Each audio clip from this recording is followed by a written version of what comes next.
Hello. Can we hear each other? Hello. I think we're live. Let me see. Live. We are live. I'm blaming Dan for all this.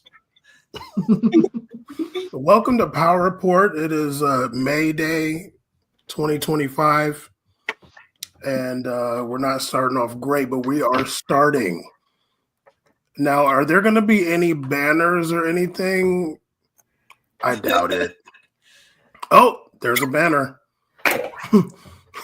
Am I going to be able to share the screen? I doubt it. Sachi, we got a cat, though. We got a cat. Ray's cat's probably around there somewhere. Yeah, she's bopping around. Okay, now, unfortunately, I have to ask this question on the air. Hello, everybody. Okay, am I supposed to be putting up these articles and stuff and videos? I got it. Okay, Sachi, you're going to do that. Okay. Because my StreamYard, Ravana knows, my StreamYard abilities are limited. I just will go live. I'm not fancy like that. We do, what did I call the show? I forgot. Anyway, Sandy, how's it going? Going all right. Ray, how's it going in Minneapolis? How dare you? How dare you? You are such a hater, unjustifiably hating on the most beautiful city in the Midwest, possibly the world, Chicago, Illinois. How's it going out there? It's going well. It's been really nice weather the last couple days, so everyone's been feeling real good. It's not going to last.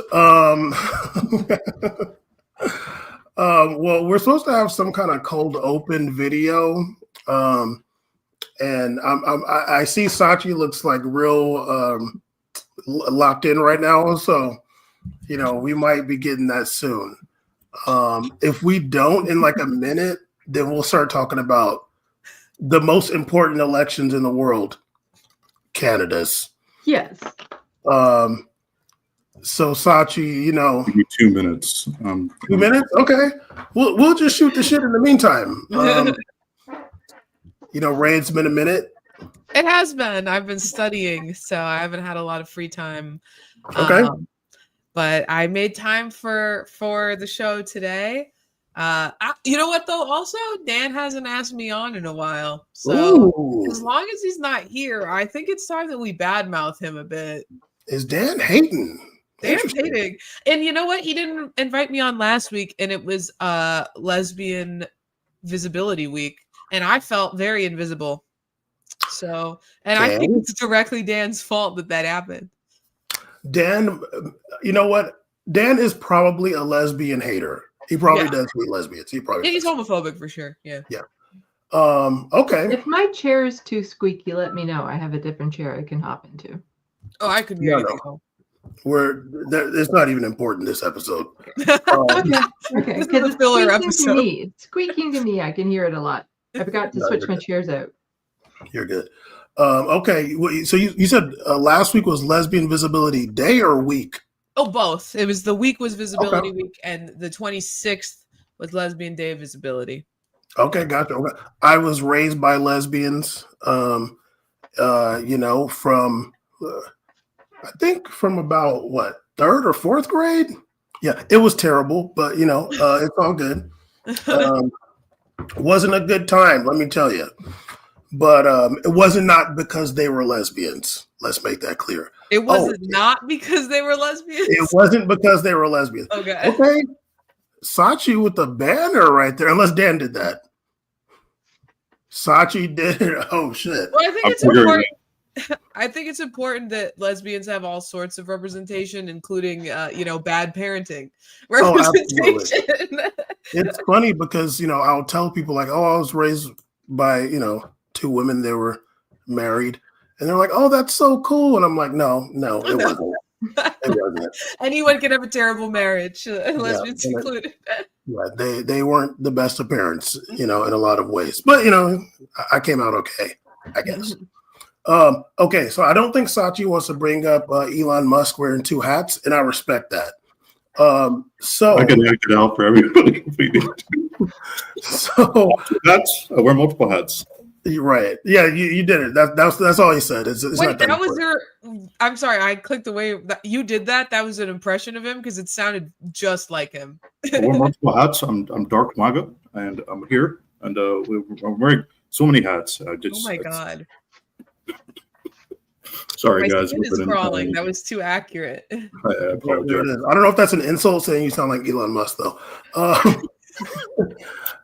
Okay, well, guys. Where's Dan's thing where it says we're a news show and we talk about the news? Where's that?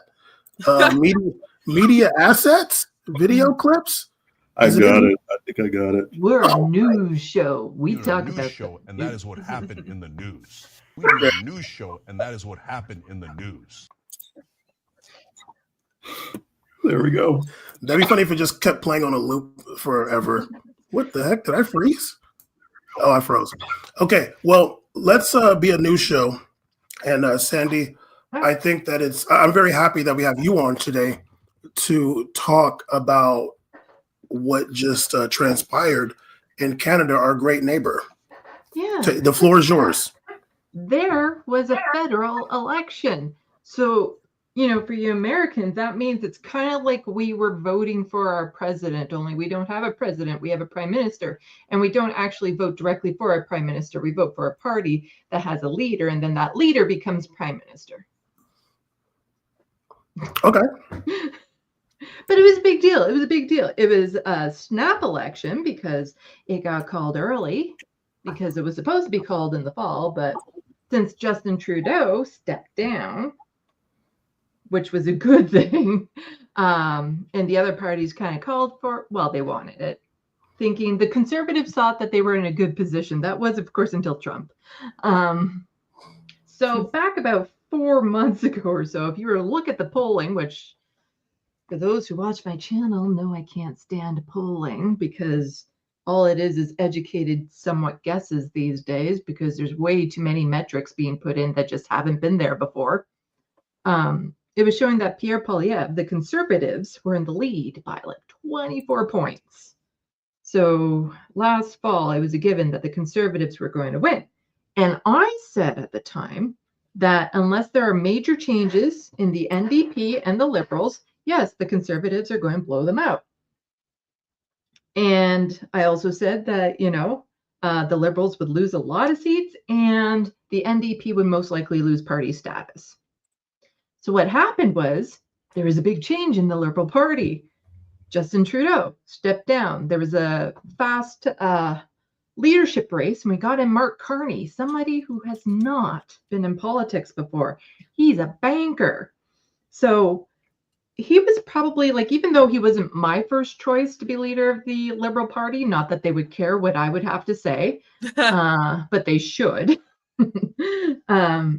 He was probably the best choice because he wasn't part of the Liberal Party before. So they couldn't tie Mark Carney to Justin Trudeau the same way they could have with every other person that was trying to become the leader. And so they held that. So there was a big change in the Liberal Party. Plus, I'll get more into why Donald Trump played a factor. And because of that, not only did they not lose a whole bunch of seats, they won. Not as big of a win as people are kind of making it out to be in Canada. We'll get into that.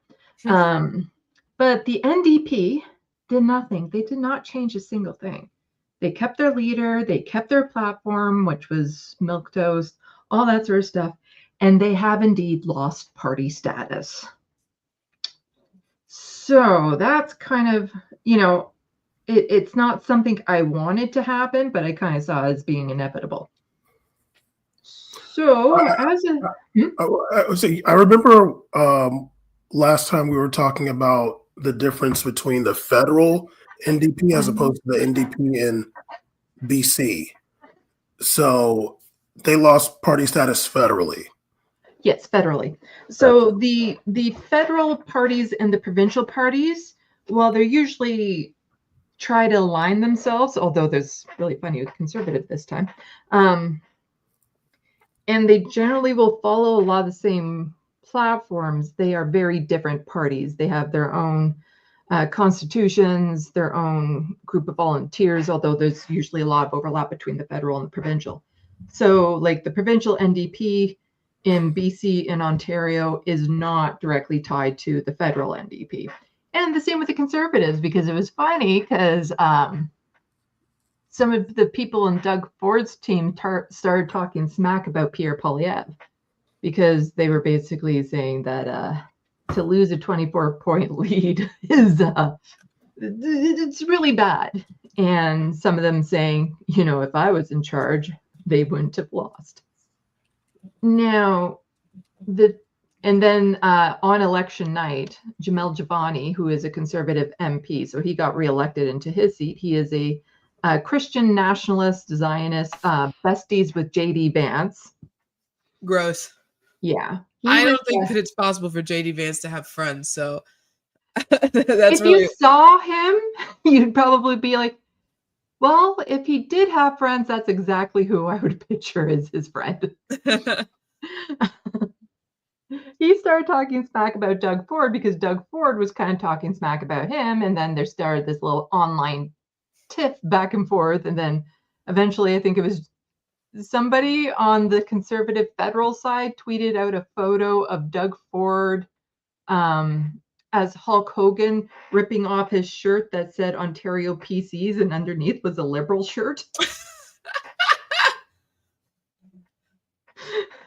Which is just, to me, it's hilarious and it's sad and it kind of breaks me inside, because the Conservatives here, Doug Ford, he's probably worse than what Pierre Poilievre was going to be in his policies and everything. Like, he is far more conservative, he is far more destructive, and he's far more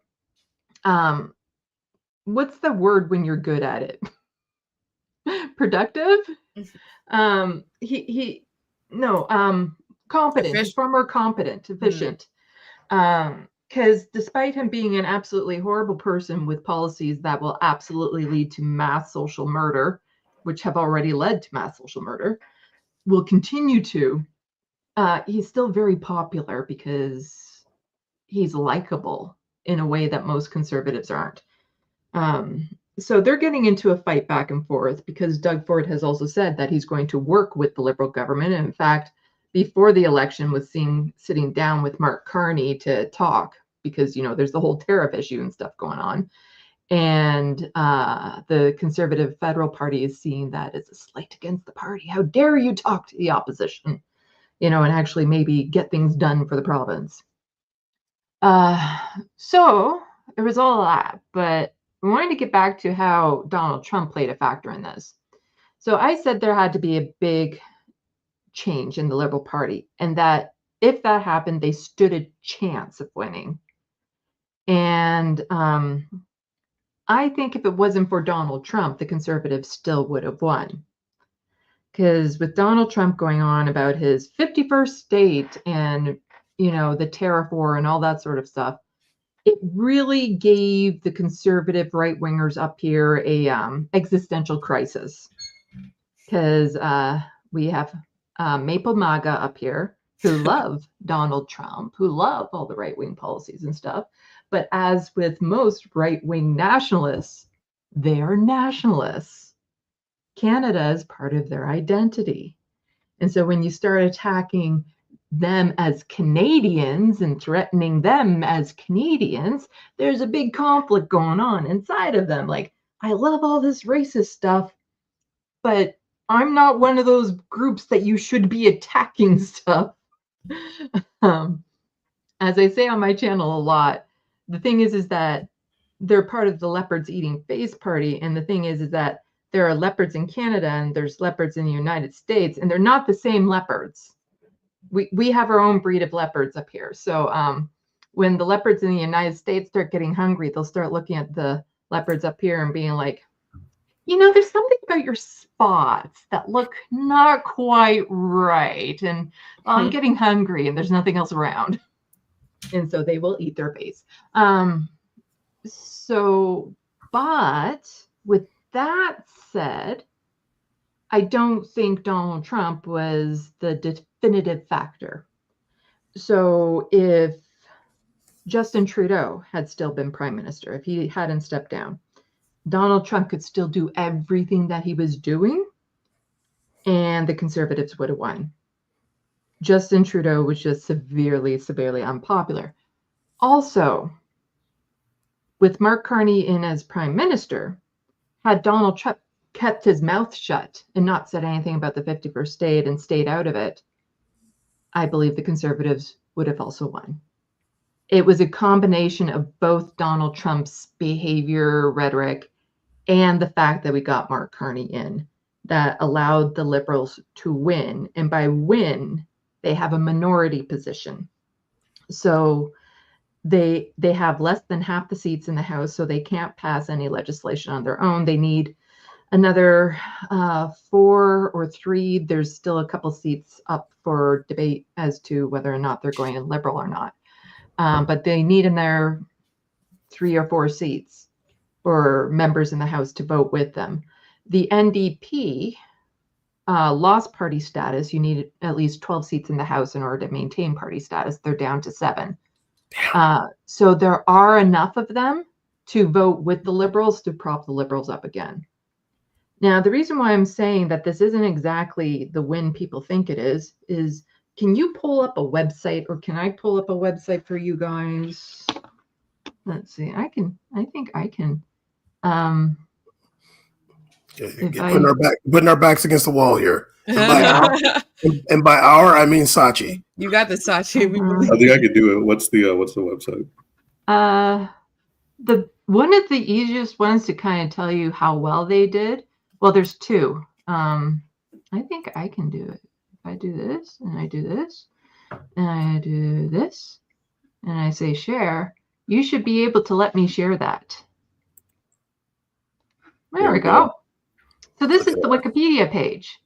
And if we scroll down here, this shows how many seats they had right before the election. So not as of last election, because in between elections, there can be changes in the seats if people step down by elections and stuff like that. So if we look over here, we see that the Liberals, they went up 16 seats. The Conservatives also went up 24 seats. So they actually did far, far better than the last election. And that was at the expense of the Bloc Québécois, who went down 23 seats, the NDP, who are down 17 seats, and the Greens are down a seat. So it's basically both the Liberals and Conservatives gained ground at the expense of all the other parties. And one of the fun things is, though, this guy here, Pierre Poilievre, lost his seat. The leader, the potential prime minister, lost his seat. And he represented like a very rural area, right? Mm-hmm. Yeah. So if we go here and I say, share this tab instead, see, I have control. This is from CBC. So you can see the vote breakdown here. There's not that much difference between the two parties. You know, we're looking at less than 500,000 votes between the two parties. So it's not like the Conservatives lost. They gained, which is now putting them in a very, very awkward position because, again, if we go down, and when you see these maps, don't pay any attention to them because land doesn't vote, as they say. Like there's 10 people up and none of it. Like it's just, of course, it voted orange. But here we have these handy sheets, little statistics here. So this one went Liberal by only 12 votes. Oh my God. Riding. So but only 13 people voted, though. Yeah, probably. But they'll still have to recount. So your vote does actually matter even in this first past the post, because if it came down to just a couple seats, that would determine whether or not it was the Conservatives or the Liberals who were in the minority position. Every seat counts. And so the fact that this one, they just won by 12 votes. This one won by 35 votes. They're all going to have to be recounted, though. This one was devastating, actually, Kitchener Center. If I click on that, will it show? Mike Morris was the Green MP, one of the best politicians we had. Absolutely wonderful. He's been on my show a couple times to talk about disabilities. One of the rare politicians that actually made it a priority. And he was very progressive on so many issues. And the Liberals are all about, like, don't split the vote unless it's for a different party. And so if the Liberals had backed off a bit, then Mike Morris would have maintained his seat. So he was an incumbent too. And it's upsetting because he didn't win based on party name, because most of the people elected in are elected in because people are voting for the Liberals or they're voting for the NDP. Mike Morris did the work. People were voting him in. And I think what happened a lot with this election, and not just in this riding, but in other ridings, is that people didn't know enough about politics to begin with. And they just thought, we don't want Pierre, we need to vote Liberal. And they didn't take a moment to look to see, okay, who's the incumbent? Who has the best chance of winning? This country is so extraordinarily politically illiterate that these types of things can happen. And so I think there's a lot of people that didn't even realize Mike Morris was the incumbent. Yeah.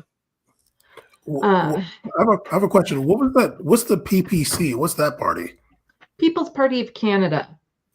Conservatives who thought that the Conservative Party that ran with the slogan, secure the future, wasn't racist enough.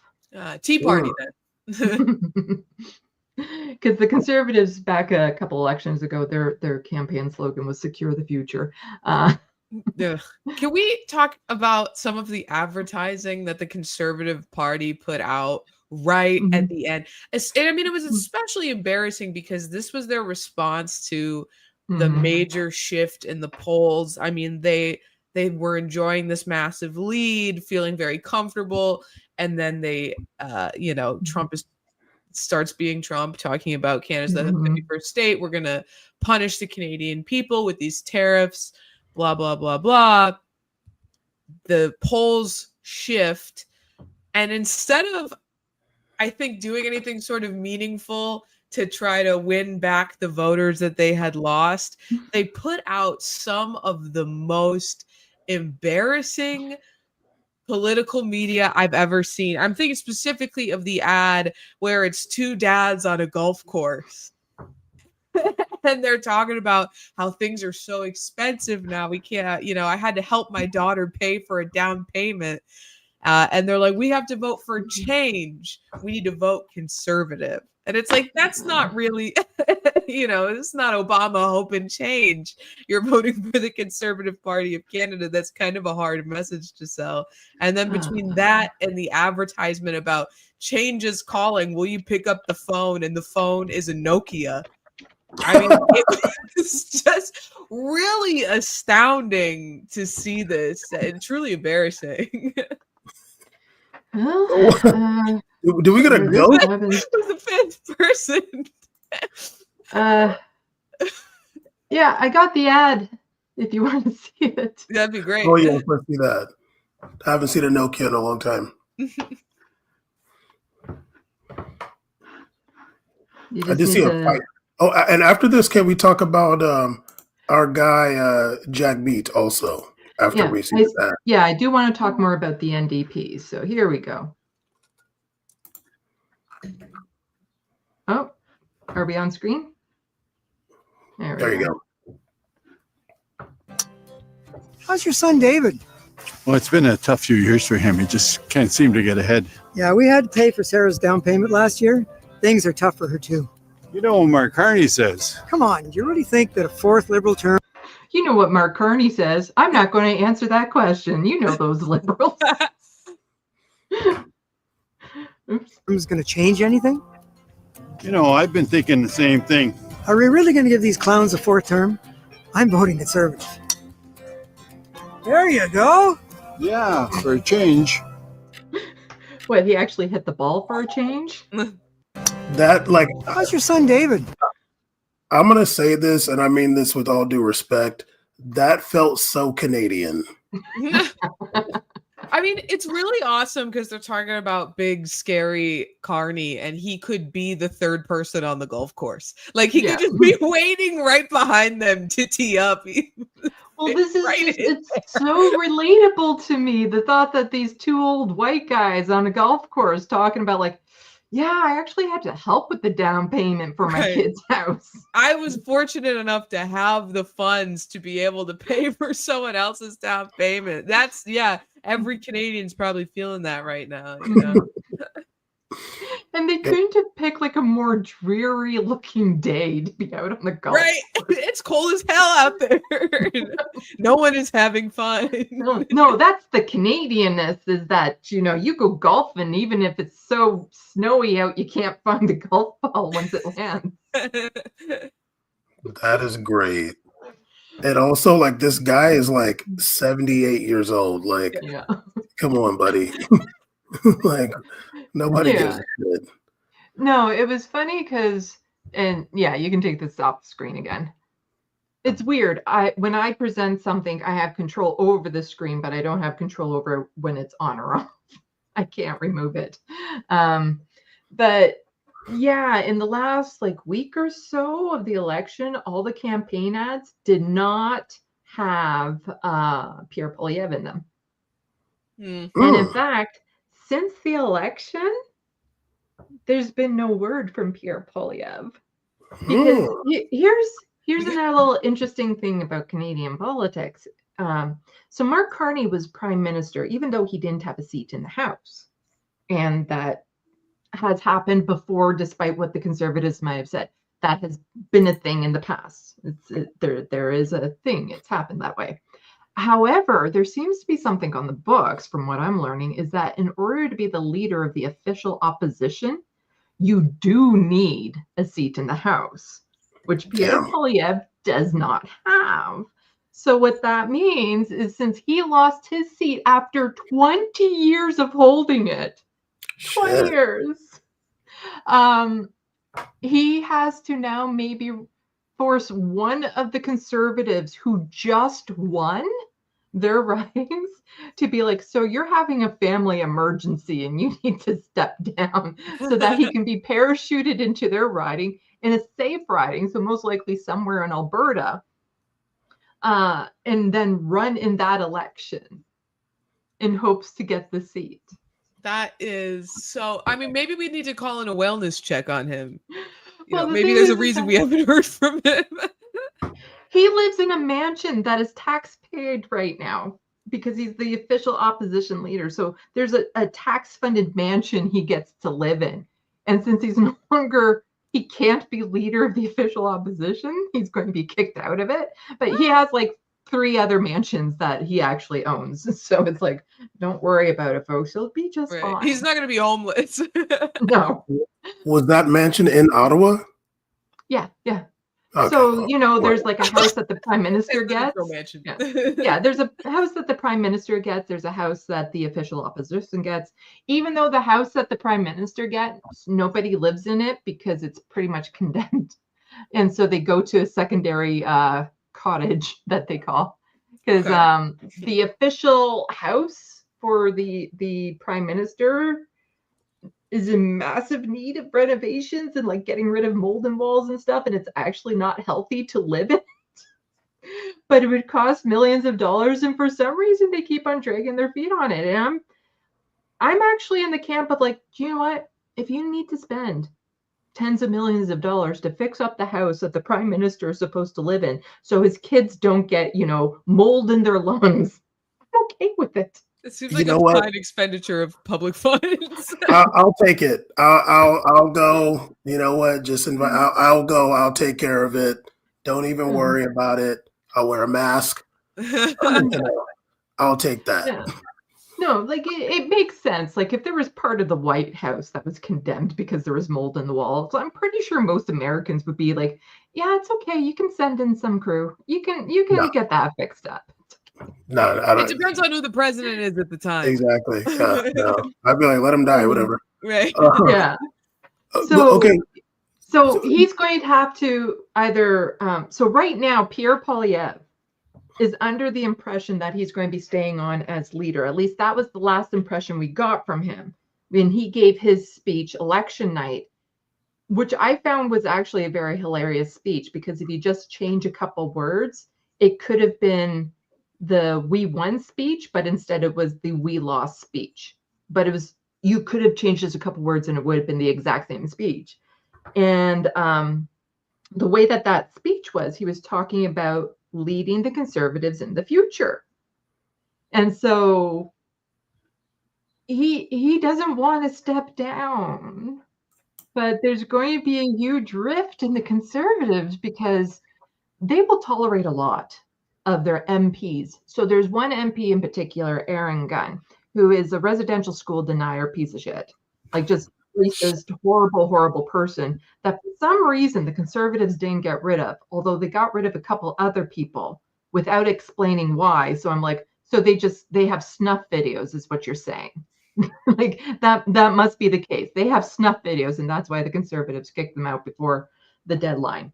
But they kept this guy on. He won. And so they're willing to have like the worst of the MPs, like even Jamil Jafani, horrible, horrible person, crying that, oh, Christians are the most persecuted group in Canada these days, type thing. Oh, we're not even allowed to celebrate Christmas anymore. And he'll say that in a video in front of a Christmas tree in Parliament. So just the worst. However, when it comes to leadership, they really do not like losers. And so right now there's a bit of a thing where, well, did he really lose? He lost his seat, but like we saw earlier, the Conservatives gained. So to some of them, it wasn't a losing campaign, but he lost. So there's going to be a bit of a conflict. Like, as far as I'm concerned, he's going. Like, he's no longer official opposition leader. It's just he needs to wake up and realize that. So he will not be leader in the near future. And so this is part of the reason why people are wondering, since it's another minority government, oh, there's going to be an election in 6 months. I don't think so. I think we're looking at least a year, because the Conservatives, they'll want to have a leadership race and rebuild. The Bloc Québécois also lost a whole bunch of seats. They're going to want to do some internal workings and also rebuild their party, the momentum. The same with the NDP. They're all going to want to do that. Not to mention, if any of the other parties tries to trigger another election in the near future, the population will definitely take out their anger on that party, because there ain't no one in this country that wants another election right now, or even next few months type thing. And so if the Bloc Québécois were like, so we're going to have another election, huh? They will lose all of their seats, all of them, just all of them, because the people will just take out their fury on them for putting them through it again. It's okay. Sandy's allowed to do that, guys. I think everyone's allowed to make fun of French Canadians, but I actually got a video on TikTok deleted by the app because I said that French Canadians are not valid. Well, something that is hilarious, not hilarious. Again, it's so Québécois. Yves François Blanchet, the leader of the Bloc Québécois, you see him on video, and right before the election, and he's talking like he's First Nations. Like, I don't really feel I'm part of this country, and I sit in the house, but it is not my house. And basically he's saying he's not Canadian, he's Quebec, like Québécois. And the language and everything he was using was so, like, I've heard this from First Nations people who felt like, rightly so in their case, ostracized by the country, all this sort of stuff. And I'm like, oh my God, he wants an Israel in Canada. Because it's no different than all these settlers in Israel going over and then claiming to be indigenous to that land. Yeah. And that's what he's doing in Quebec. He's like, he's the French were settlers, and they also did horrible things. Not all the residential schools were English speaking. And so, but he's trying to make it sound like he's a separate group from Canadians, but also entitled to this as their land. And it is really like he's building a French Israel in Canada. And that's how he kind of views it, that they're their own nation state, that they are native to that land. They're the rightful owners of that land. And, the rest of Canada just doesn't represent them and all that sort of stuff. Even though, like with Israel and other world nations, the rest of Canada has bent over backwards accommodating Quebec. Like the whole notwithstanding clauses in our Charter of Rights and Freedoms because of Quebec. They didn't even sign on to the Charter of Rights and Freedoms back in the 80s. Like the rest of Canada has absolutely bent over backwards trying to accommodate their unique culture, their language and everything. And still he's sitting there like, I am the victim. Well, little does he know, Canada and the United States are already Israel. So, yeah. So, but I did want to ask about our guy, Jagmeet there in BC. Jagmeet. Yes, Jagmeet.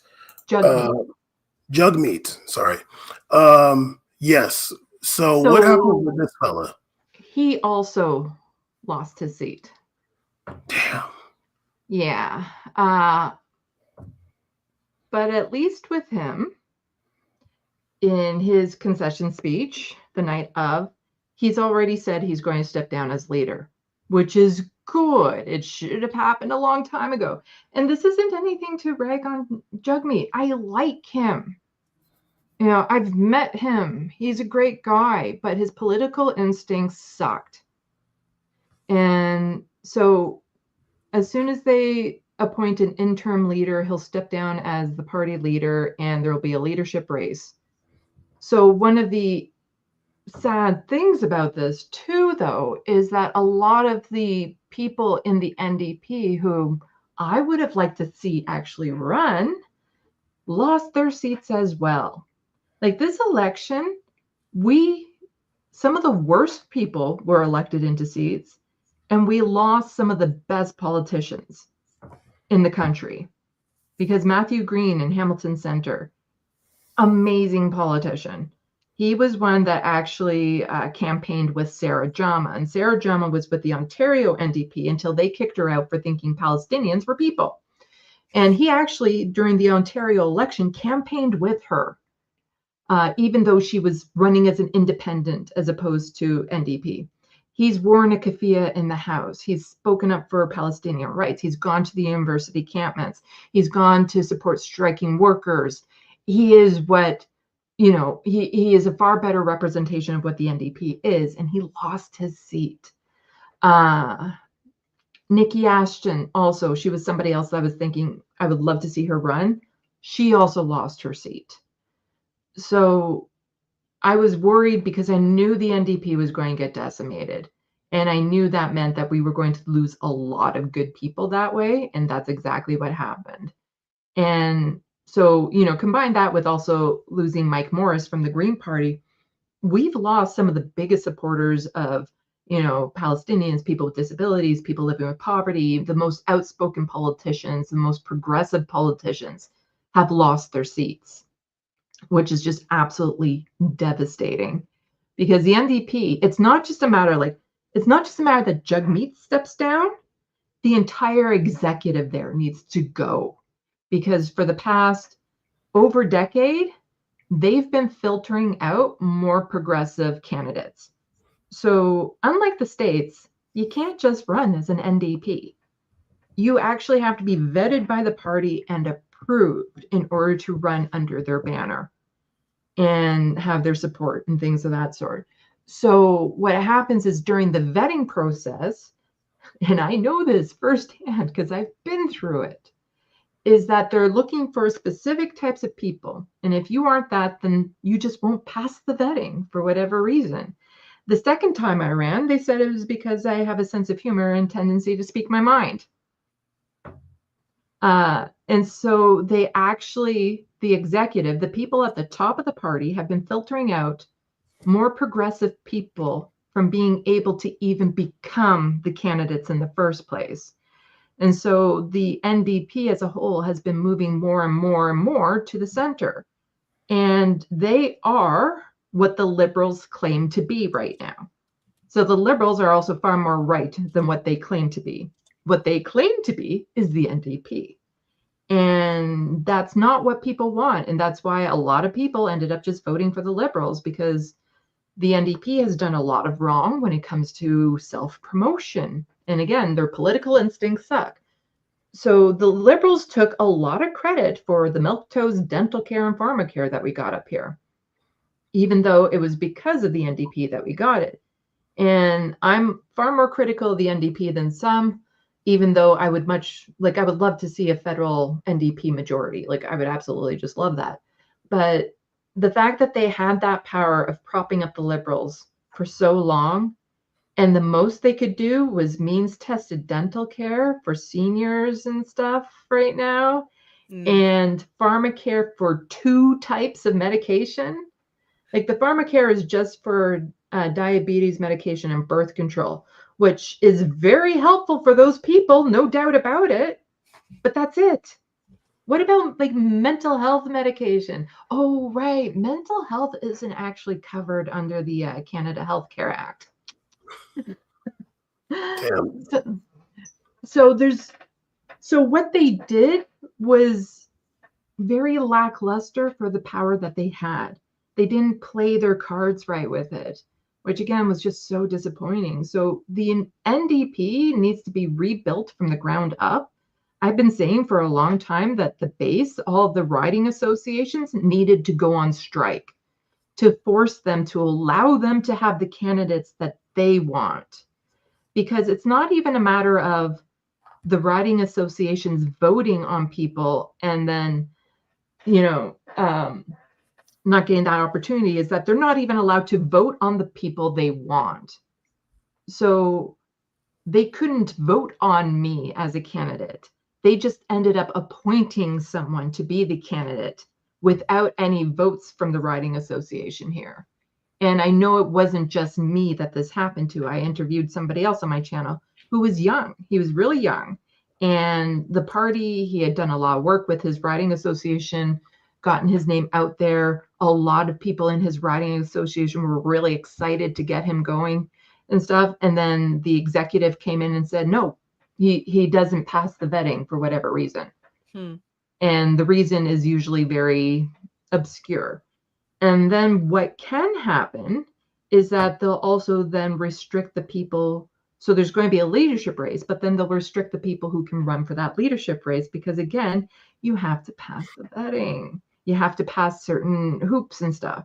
And I know in BC, when they had a leadership run for the NDP, there was somebody who was very progressive, who was going for leadership, but then they're like, oh, there's this technicality about signatures that you didn't meet. So no, you can't run to try to become the leader of the party. And so it wouldn't surprise me if they did something shady like that. I'm not one to go as far as some people saying that the NDP maybe purposely made sure that, Matthew Green and Nikki Ashton didn't win their seats so that they would be less likely to run for leadership. I wouldn't necessarily go that far, but it is kind of devastating that they did lose their seats. But also, you need a crap ton of money in order to run for leadership. Like, I think the Liberals, it was like $400,000 or something like that. But you could do it in installments. It wasn't all up front. That's chump change compared to American politics. There's like city council seats that are like millions of dollars now. No, remember, relatively speaking, we're about 10% of the population. You're right. And we're talking, we're talking Canadian dollars here. Now, if the NDP needs some help, just let them know. I'm willing to come up there and help them out. I can live in the Prime Minister's mansion with the mold. I will do that. It'll be fine. I would do that too in a heartbeat. No, sorry, I asked first. Okay, well, since I'm gonna be like the host guy, kind of tonight, unless anybody else wants to do it. Does somebody else want to be like the Are you segwayer? seriously putting that out there with me on stream? Even though I'm technically going to be kicked off soon. Okay. Well, I don't know. Dan just said that it was for the first 45 minutes. I've already talked longer than that. And well, I'm fine staying on longer. yeah, you're welcome to stay. Of course, we're going to talk about. Well, I wanted to get into the tariffs that Ray was saying was going to bring economic prosperity to the nation and to the world. These big, beautiful tariffs are going to fund our big, beautiful tax cuts. Right. And you know what? I am sick and tired of all the fear mongering, the lived up fear mongering about these tariffs that everybody totally understands what they are. I mean, it is funny because I feel like now the average person has a better understanding of how tariffs work than we ever really needed to in our lives. Because it typically is not something that would necessarily impact us to a major degree. And now it's like any person on the street, you can just stop and ask, hey, what's a tariff? And they'd probably be able to give you a better answer than fucking Donald Trump could. Because that man, I mean, it is. I know we're about to get into the tariffs. I do just want to say this.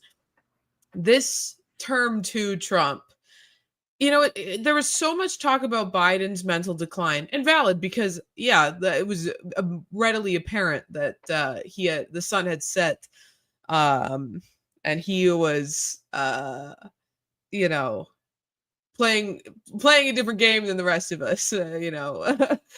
We're all playing on Xbox. He still had a PS4 controller. We don't really PS3 maybe. We don't really know. But Trump is also definitely not all there.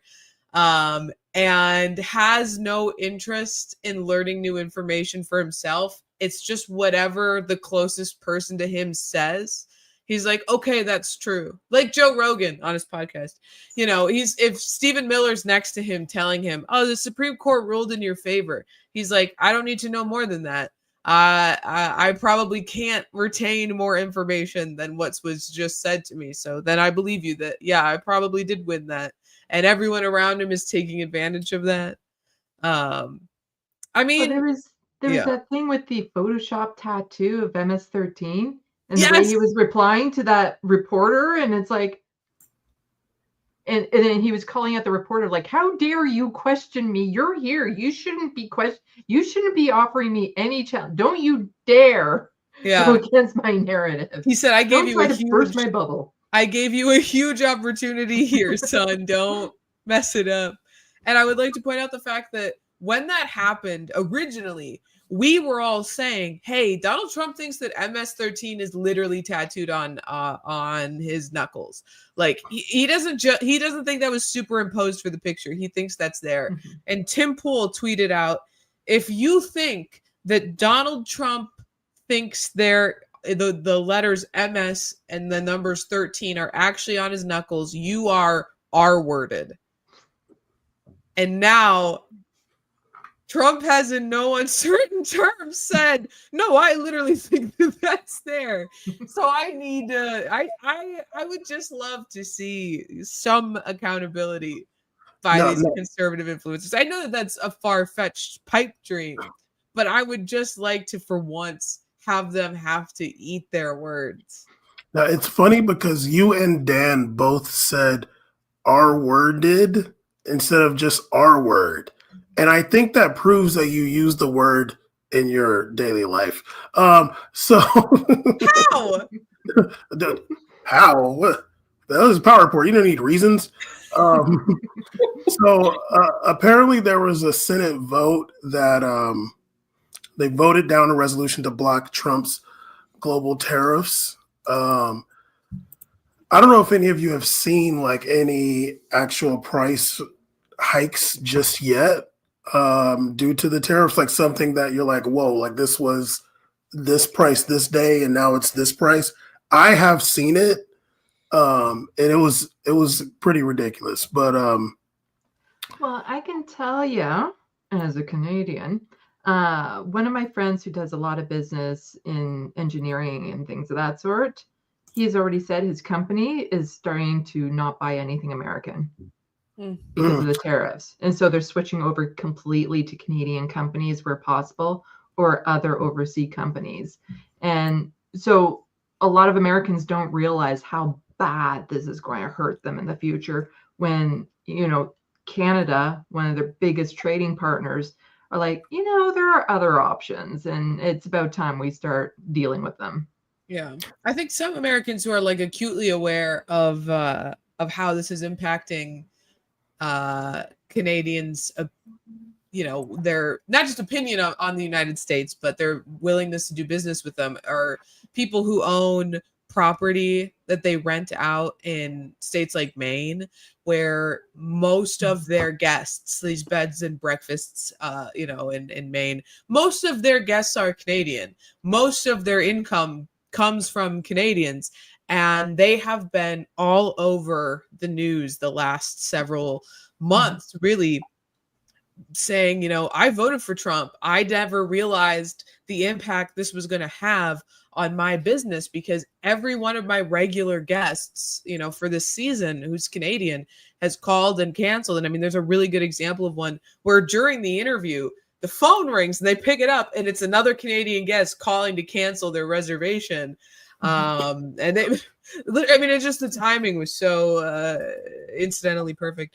And it's going to get worse, because what I've been hearing from a lot of people right now is that if they already had trip plans to the United States, they were going to risk it if they've already made the plans and stuff. But in the future, it ain't happening. So there's no more there. So there's a lot of people who are canceling now because maybe they feel like they're too high at risk. We have notices from the University Teacher Association stuff saying, do not go down to the United States unless absolutely necessary, especially if you're in certain subjects and have certain social media. I literally cannot go to the United States right now because of my passport with the next gender marker on it. So there's going to be a lot of people. So some have already canceled, but other people are like, well, we've already put the money and stuff into it, so we're still going to go risk it. But after this initial like summer, where a lot of these trips will be taken up, next summer, if this is still going on, will be so much worse. Yeah. Or there will be no Canadian tourism. Like I went to Daytona Beach for spring break when I was in college. Now that's going to be happening on Vancouver Island. We got to do a special member stream for those stories. Spring break in Newfoundland. that would actually be amazing.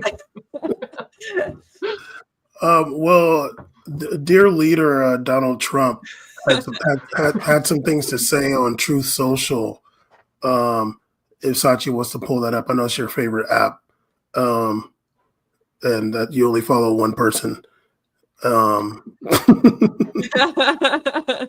whenever you pull that up, I will read what Mr. Trump had to say. He said, "This is Biden's stock market, not Trump's. I didn't take over until January 20th. Tariffs will soon start kicking in, and companies are starting to move into the USA in record numbers. Our country will," I don't know why he capitalized country. "Our country will boom. We have got to get rid of the Biden overhang," which I don't know what, I never heard that word. I don't know if that's like his toes, but whatever. "This will take a while. It has nothing to do with tariffs, only that he left us with bad numbers. But when the boom begins, it will be like no other. Be patient." What's the problem? Could he be right, Sachi? No. No. That's my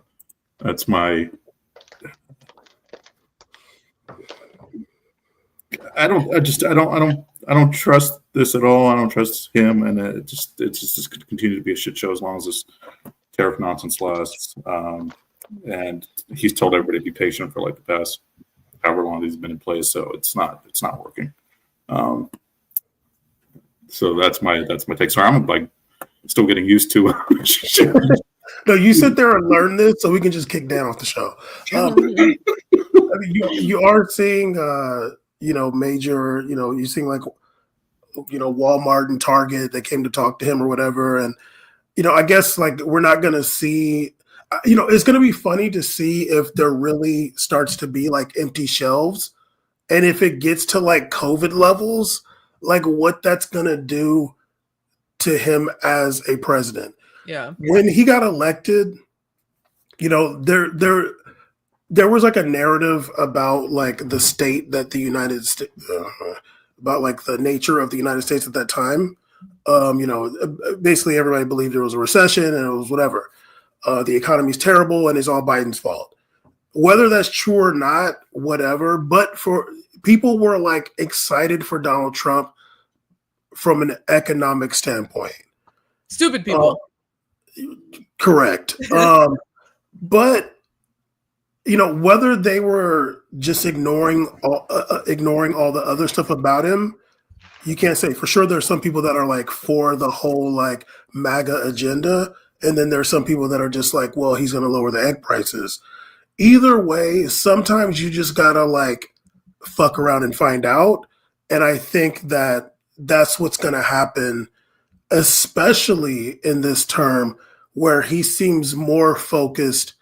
Like even more focused on catering to the billionaires, which will always kick the regular person right in the ass. Yeah. I think that, and it's funny that Trump says that because a lot of times you can blame or credit the economy to the previous administration, right? Like Trump inherited a relatively good economy from Barack Obama, and Biden inherited a horrendous economy because of COVID and Donald Trump's response to COVID and the massive inflation that was caused by, PPP loan forgiveness that was caused by, and, the direct checks to the American people. Not to say that I don't support those, but it did cause inflation factually. But Trump's... But the economy right now, despite the fact that he's only been president for 100 days, you really can squarely put the blame on Donald Trump for this one because we were trending up. The stock market was at all-time daily highs. Inflation was steadily decreasing.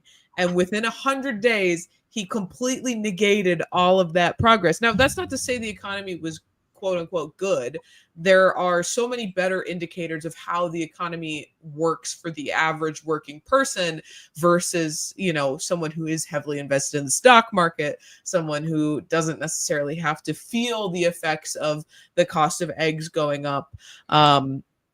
But I mean, I think your point is exactly right. And we talked about this at the time of the election and right when Trump was inaugurated, I think, which was maybe the last time I was on the show, which is that there's a group of people who are probably not that racist, who are maybe not homophobic or whatever, but they are very stupid. And they thought that Donald Trump was going to make the economy better. And I'm not trying to absolve them, of their role in worsening conditions for tons of groups of people who, are discriminated against in this country. They played an active role in it. But I do like to see them get fucked over. And so I know Dan would not support me saying that. I can enjoy their pain. I'm suffering right now because of this. So as long as I'm suffering, I also want to see this moron posting on Facebook about how he's like getting his car repossessed because he can't afford the payments.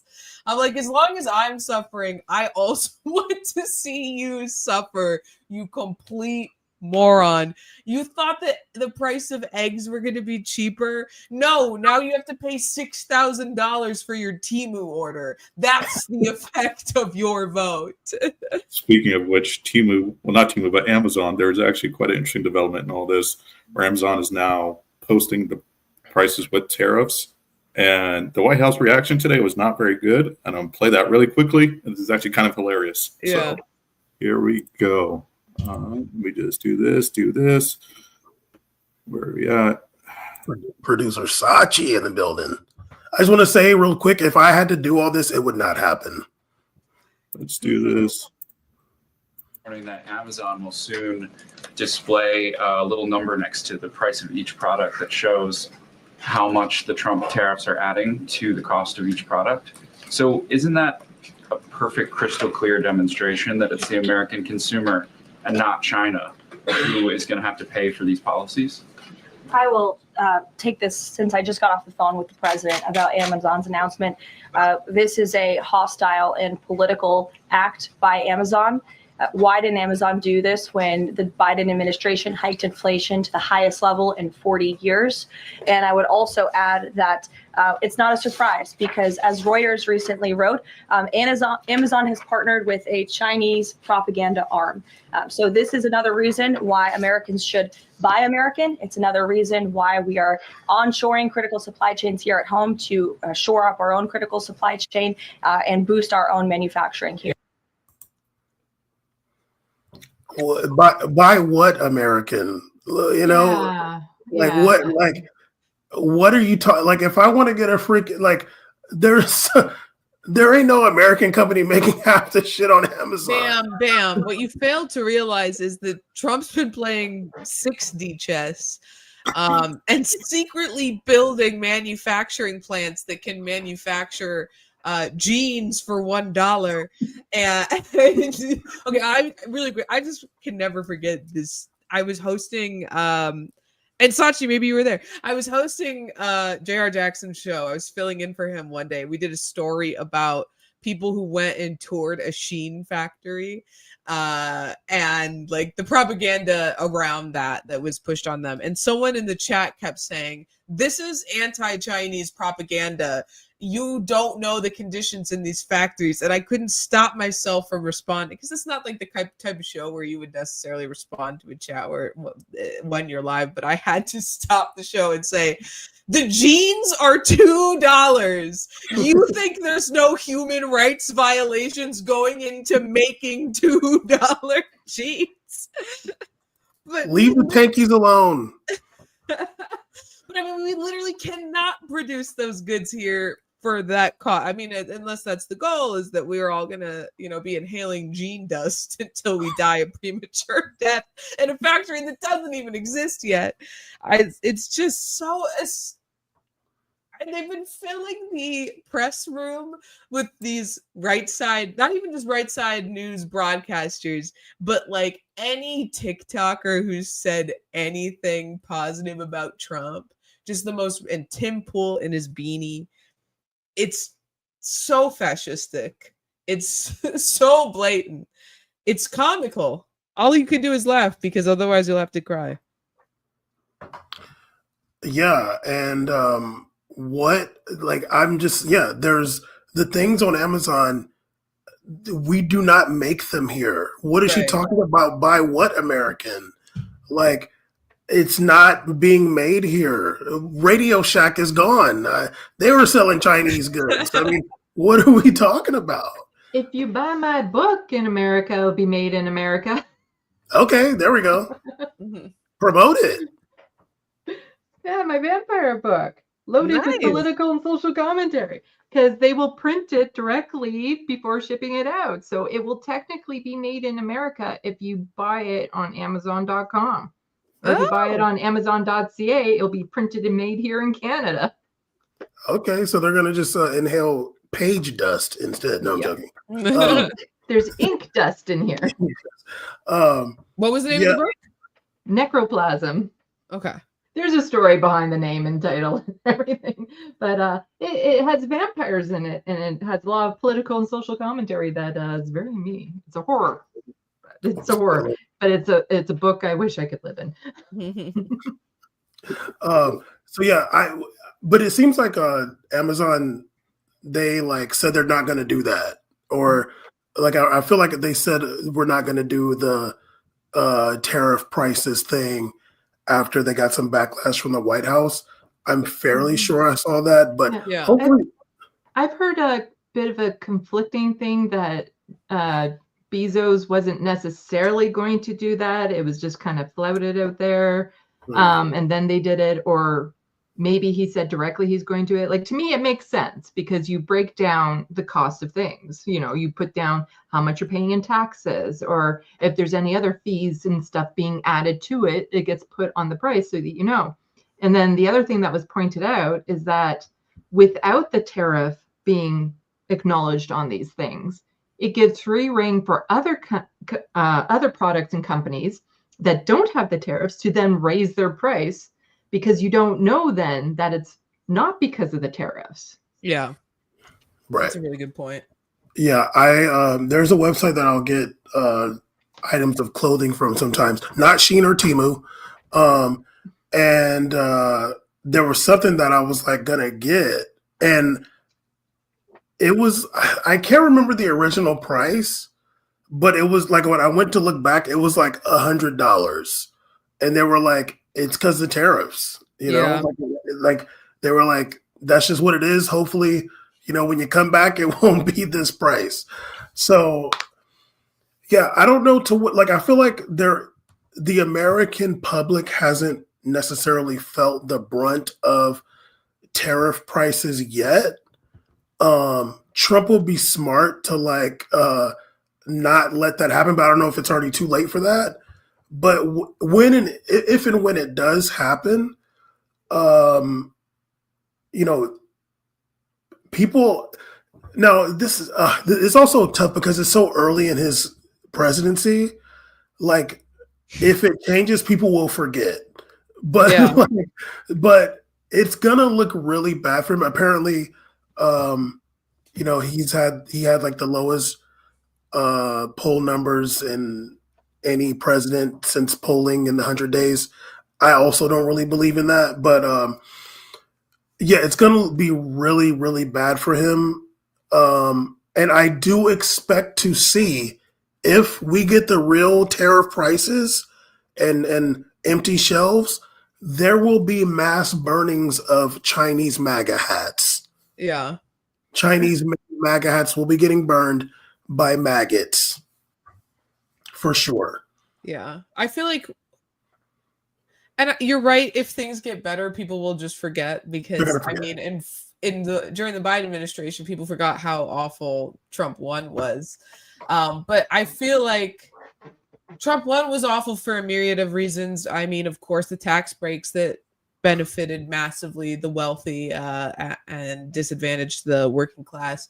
But I feel like most of the people that felt the impacts of that were people who are a part of you know, minority groups that are discriminated against, and not necessarily like the average Trump voter per se, or at least the average Trump voter could delude themselves into thinking that they weren't being harmed by that administration. There's no way, there's just not a snowball's chance in hell that those, you know, the people who aren't QAnon levels of bought in could be able to delude themselves into thinking that this economy is having no impact on them. I mean, it's just not possible. You feel it when you fill your car up with gas, which, if you're like me, you don't have to do because you take your Chevrolet legs everywhere. But you know, you feel it when you go to the grocery store, which unfortunately I do have to eat, so I do feel that.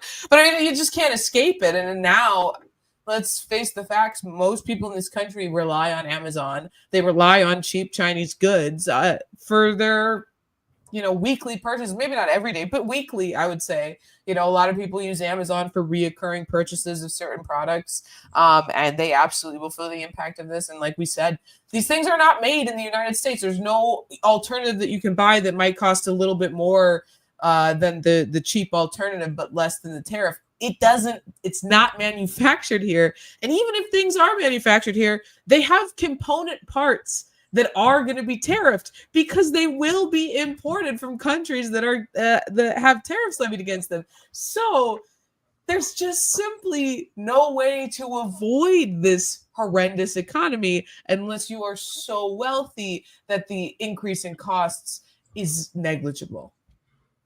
But the globalists, see, maybe he's fighting back against the globalists. Right, You were talking right. about the globe, you know, global commerce. He's being no, all right, I can't even pretend. Yeah, it's really, you know, I'm just waiting to see. Like, what's going to happen if and when like we get like the real hard hit situation, and he's already trying to blame Biden for it. I've only been president for 100 days. Although it's the same president that said in one day he's going to end 2 wars. Did not happen. Right. And also said in one day the prices are going to be down. He actually said that. We're going to have the best economy in one day or whatever. So obviously, I mean, whatever. We know he's lying, but he was making it seem like 100 days. That's just 100 times better economy. And now he's making excuses. And if the shelves are empty, if the prices are like doubled, it doesn't matter who you blame. Blame Satan himself. Right. It's not going to work. Like the people are going to be out in the streets, burning MAGA hats, right, and looking for an alternative. Now, my fear is that I don't want to sound like conspiratorial or anything, but like my fear is that if the economy gets that bad, what he would do is turn to a war. Like, oh yeah, that's the smart thing to do. Is like, well, we got to invade Iran, guys. I was gonna say we just should pray that he dies before he has the opportunity to do that. But even then, JD Vance probably more liable to do that. So, right, yeah. I mean, that's my biggest fear. It's like that's what any dictator type would do. Is like, well, we got to go to war. Now, will there be a false flag? Not going to go that conspiratorial, but I think that either way, because they're having these negotiations with Iran about their nuclear program, we don't know any details about that. We just know, apparently they're talking. We don't know if it's direct or not. He can just say, well, they didn't want to back down. They didn't say that they would get rid of their nuclear program, and so we gotta like do our thing on Tehran. I hope that doesn't happen. And if it did, I wonder like how a lot of the people in the left media would respond. Well, we have to liberate the women there. Have you thought about the women? We've got to liberate them by bombing them and killing them indiscriminately. How else are we going to free them from oppression if we don't start oppressing them ourselves? Let's just say being the neighbor to Americans right now is very uncomfortable. Yeah, reasonably. Especially with his rhetoric about making Canada the 51st state and everything. I'm not gonna let that happen, Sandy. Don't you worry. I'm not gonna let that happen. What are you going to do from your home in Ottawa? Don't even worry about it. You'll be too busy scraping the mold out of your lungs. I will liberate it. It's not going to happen. It's going to be like that horrible Pepsi commercial where Kendall Jenner's she's between the protesters and the cops, and she's handing You'll be handing over a bottle of maple syrup. It worked. It worked. She solved all the problems in the world with that commercial. Racism's over. Speaking of Bam, you were talking about war and potentially starting that. There was an article from Mediaite. I still know how to pronounce them. And it talks about domestically how, in terms of creating chaos, the Trump administration is looking at having Hegseth and Pam Bondi, everybody's favorite attorney general, looking how they can use the military and domestic law enforcement and applying that to domestic law enforcement strategies. So we talk about martial law and all this stuff. It's a very potential possibility that it's going to happen sometime soon. Where's Alex Jones? Where are you? The past 25 years, that's all you've been talking about. Right. It's funny though, when I read that, the first thing I thought about was Trump declaring a war and people protesting and getting swept up. Like, that's what I thought of, was like using the military or military tactics to get people off the street for protesting against a potential war. But same thing, though, he doesn't really need to determine it. I mean, we've already got military tactics with law enforcement as it is. So right. Yeah. Right. We already have as we saw in UCLA just last night. They were breaking up that protest. We'll get to that later.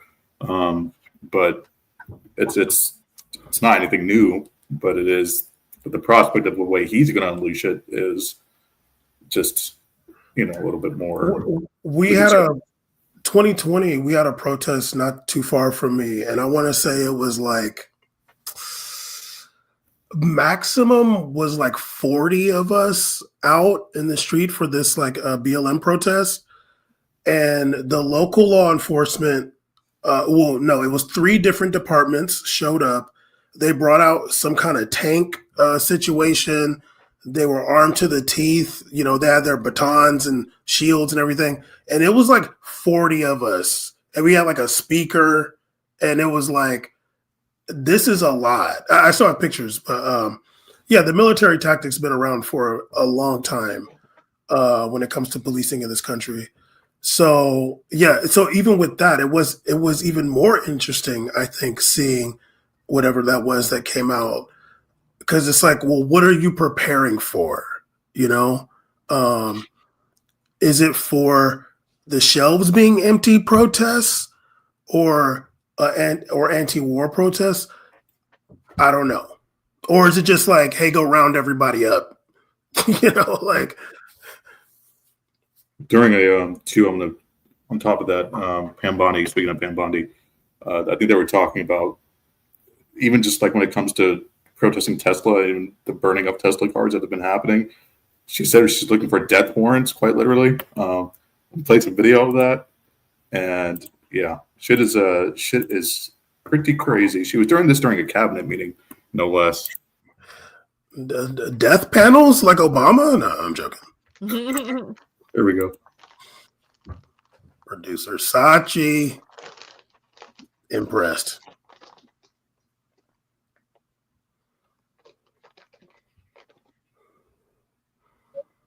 What you munching on, Sandy? Little jelly beans, like the super flavored kind. Okay.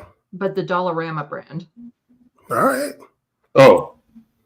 Did you see that? Did you hear that? There we go. It wasn't playing. There we go. No, it wasn't playing. There we go. I'm going to rewatch this episode at some point. Death penalty. We're now seeking the death penalty. Okay, wait. Start it over. Death warrants. We are going after. We've rescinded death penalty. We are now seeking the death penalty on cases. I'm signing death warrants. We are going after terrorism. We are going after arsonists. Whether you're burning Teslas, we've arrested 9 people so far in 7 jurisdictions. No negotiations, 20 years in prison. You don't need to burn Teslas. They do it on their own. Also, like, what is she like? Dude, nobody's gonna get 20 years for burning a Tesla, but that's cute though. But like, either way, like, what kind of insane shit is this, dude? Like, that's terrorism, really? Nobody died, nobody. But you're gonna like the car, like, dude. Dick Cheney killed somebody, didn't do a day. Right. Like, he shot someone in the face. Literally. Teslas have killed people. Right? Like, really, dude? Staring to the camera is what's scaring me the most. Right. I would like to remind everybody that at the relevant time that that Jeffrey Epstein was at his height, his peak of rape activity in the state of Florida, and it was an open secret. Pam Bondi was the attorney general for the state of Florida and declined to prosecute him. I need everybody to know that about this woman.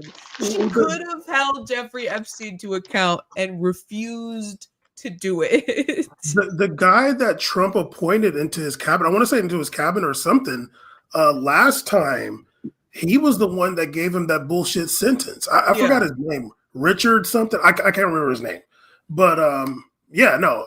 Was it Acosta? Bad Lefty? Bad Lefty's AI knows everything.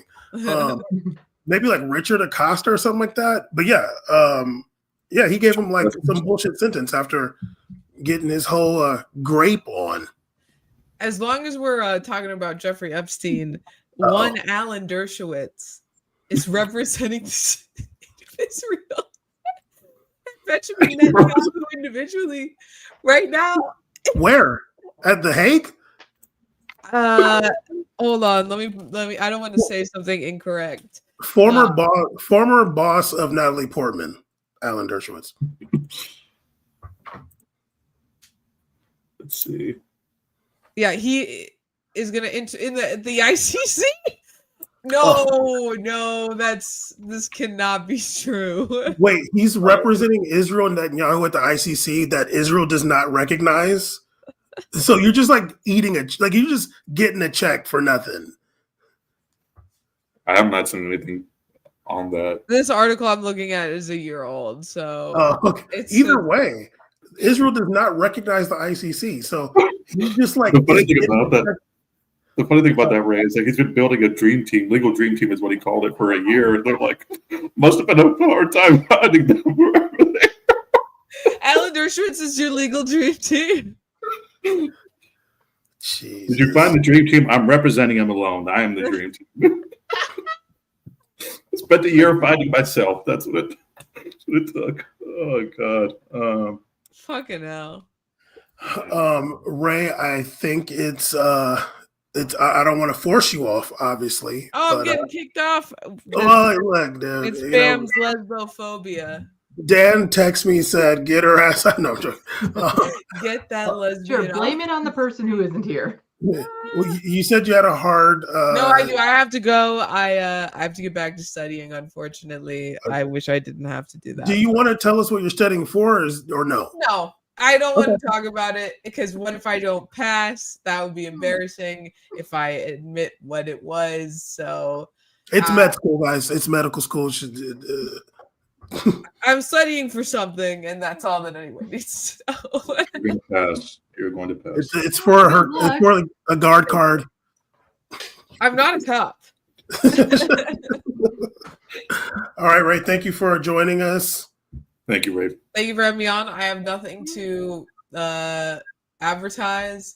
So Ray, seeing you again. Everybody buy Sandy's book. I just added it to my cart on Amazon. So everybody else go do that. Okay, all the Ray fans, don't leave. Yeah, stay here. I'm not. The stream will continue without me. Well, thank you for buying the book. I hope you like it. It's a nice escape from reality. All right, everybody. Have a good rest of the stream. Have a good night. See ya. And then there were three. Sachi. And I represent all of Canada. Absolutely. There's I guess we did talk a little bit about the MS-13 tattoo picture. I don't know if we want to get back into that. We can. I can play the video of Trump being ridiculous again if people want. Yeah. Does this put me behind bars? Oh, get her. This is Sandy. the Canadian version of MS-13 is the snowflake. I'm calling the Mounties. Yeah, let's play that because it was ridiculous, and one of Trump's more funny moments. Oops, sorry. Do this. We got other Canadians apparently. Mm-hmm. I'm honorary. I can't imagine what the tariffs are doing to this stream right now. Well, look what they've done. We don't have a producer. We had to get our backup live producer, who if was not here, then I would have been the backup producer. Said he wasn't a member of a gang. And then they looked, and on his knuckles, he had MS-13. There's a dispute. Well, wait a minute. He had MS-13 on his knuckles tattoo. Oh, he had some tattoos that are interpreted that way. But let's move on. Wait a minute. Hey, Terry. He did not have the letter MS-13. It says MS-13. That was Photoshop. So let me That was Photoshop, Terry. You can't do that.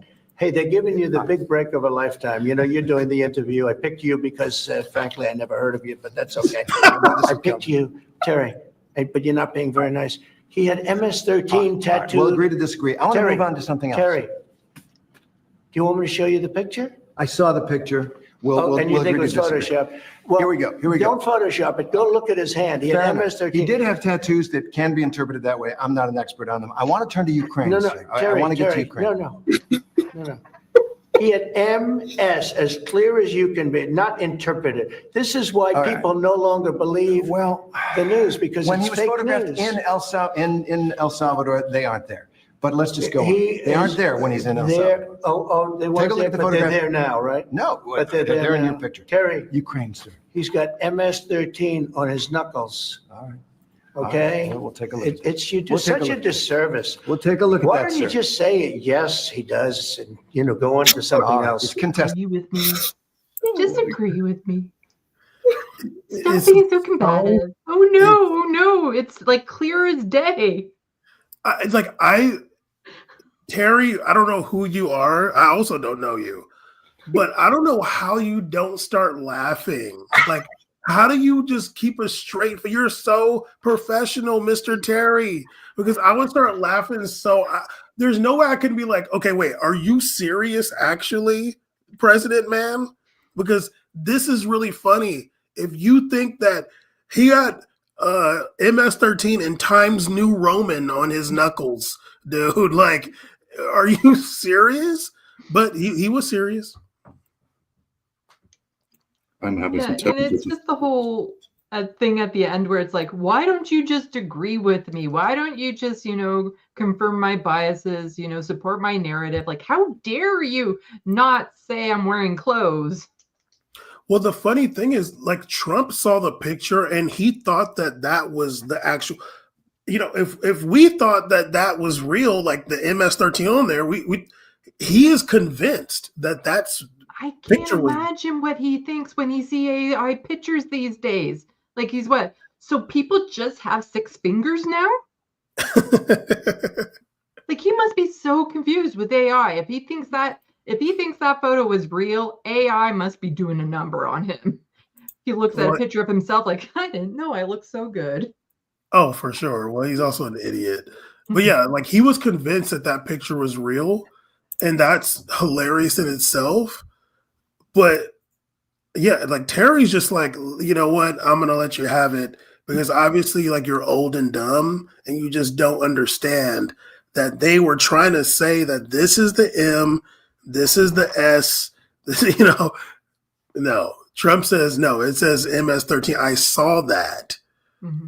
And what are you supposed to do with it? He saw it. I want to see what the bets on the poly market are that after this interview, he doesn't have an eject button next to him next time. Trump. So he can just, you're not agreeing with me? Brr. That'd be great. And they fall through a trapdoor. That'd be great, actually.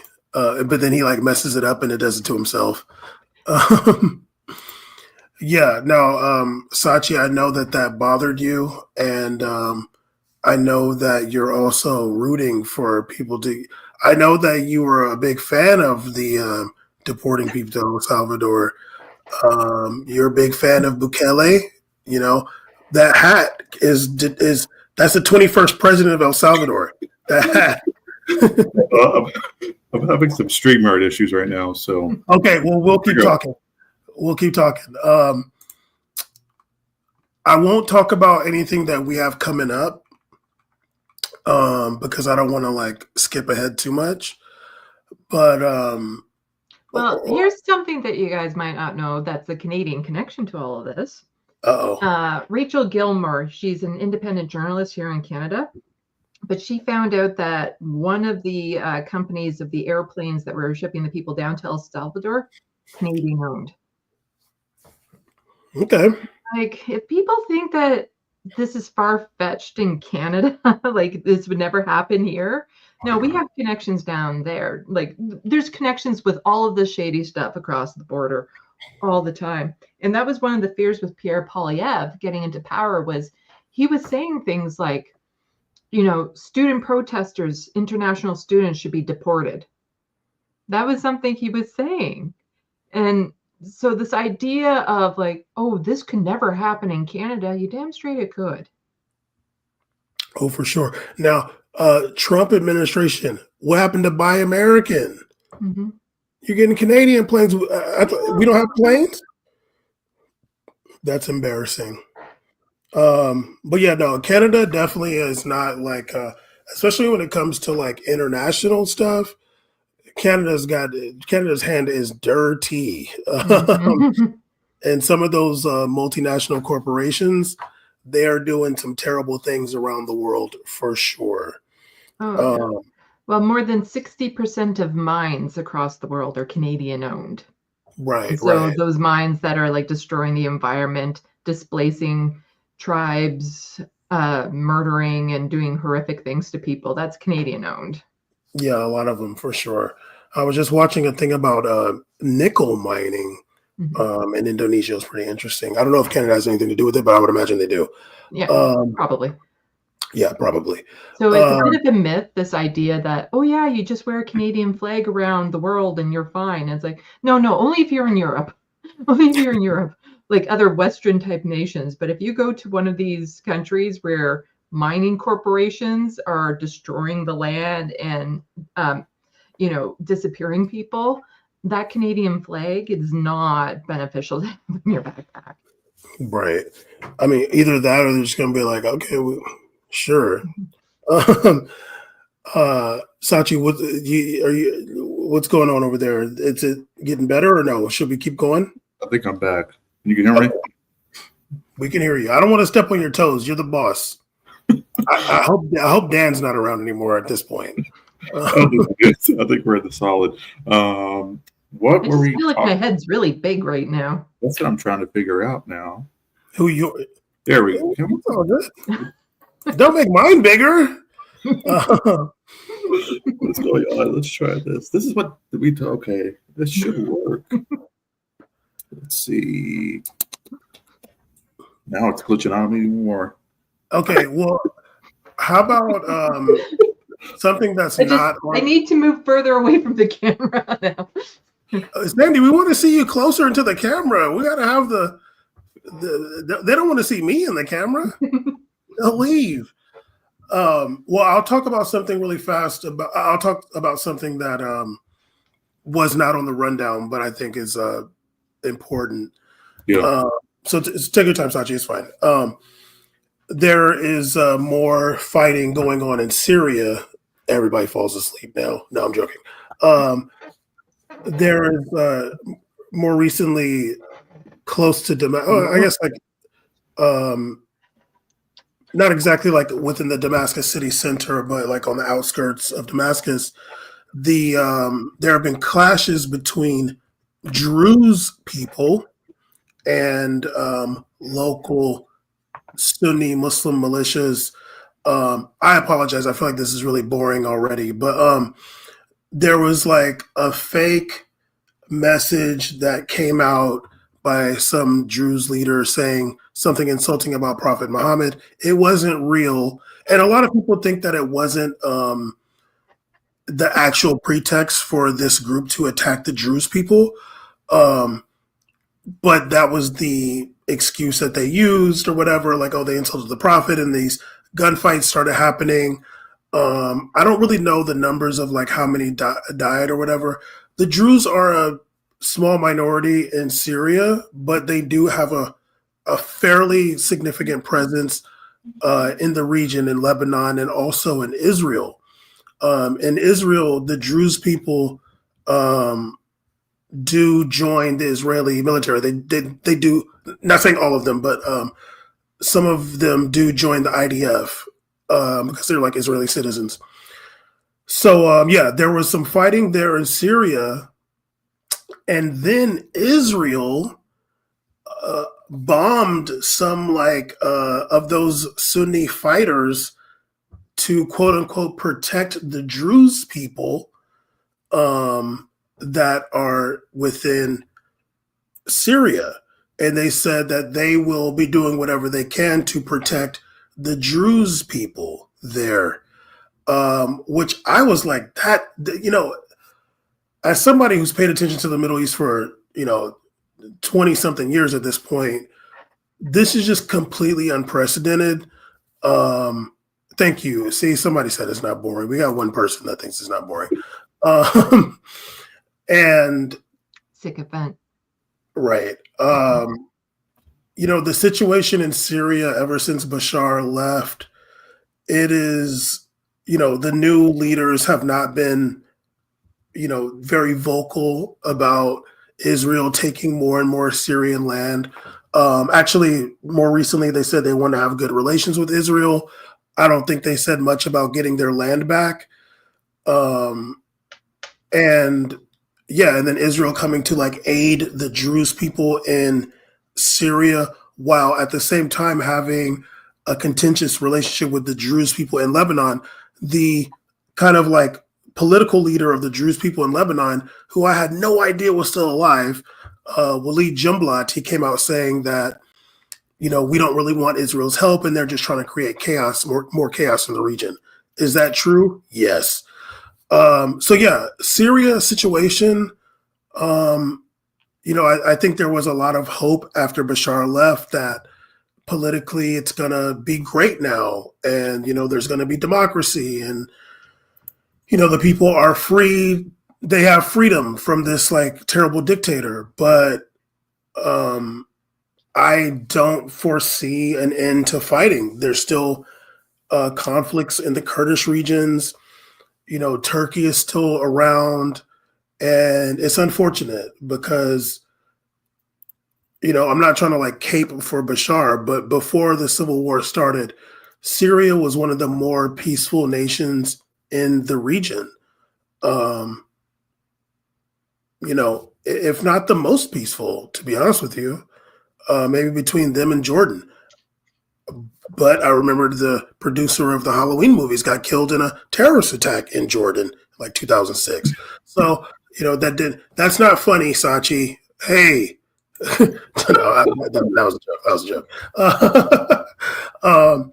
But yeah, I hope that Syria can see some peace soon, but I don't really foresee it because of reasons I'm not going to say. But Sachi, there was something that you wanted to bring up. I just wanted to show them.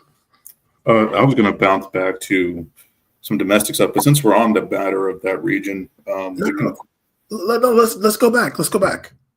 Okay.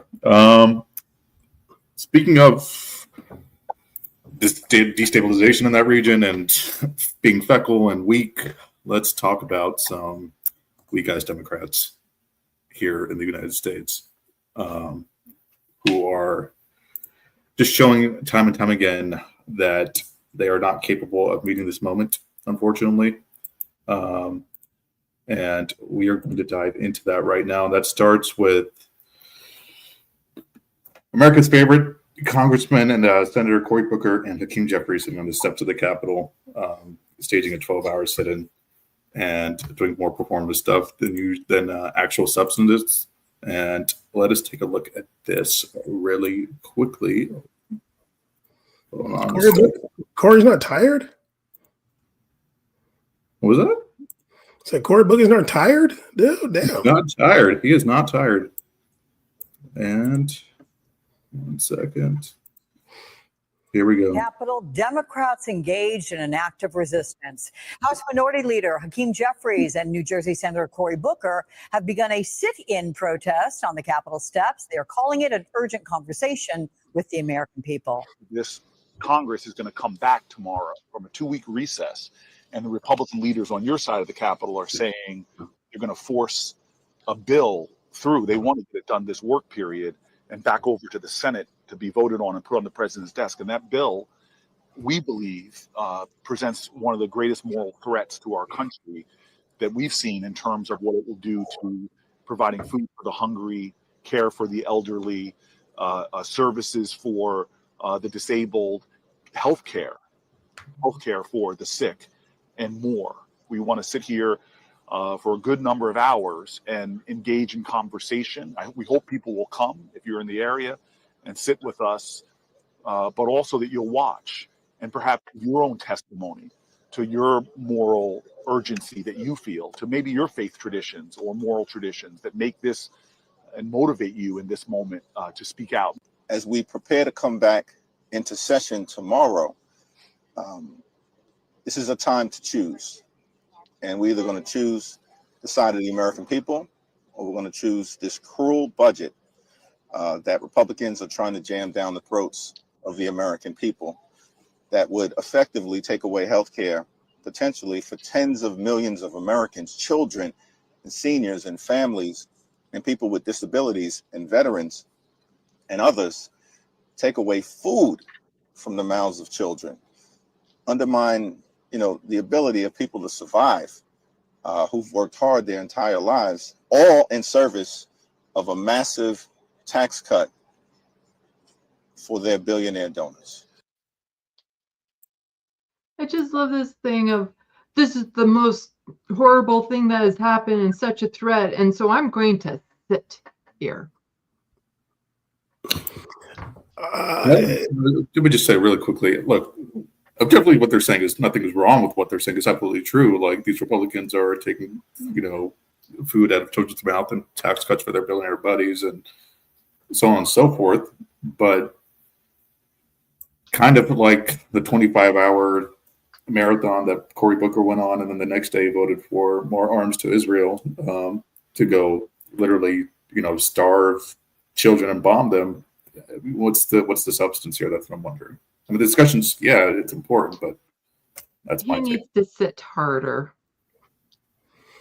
Well, one, I'm uncomfortable with how similar they look to each other. I didn't realize that. I'm uncomfortable with that. One had a crucifix on, so you can tell them apart. Right. But Caesar's not here, so I can't really get into it that much.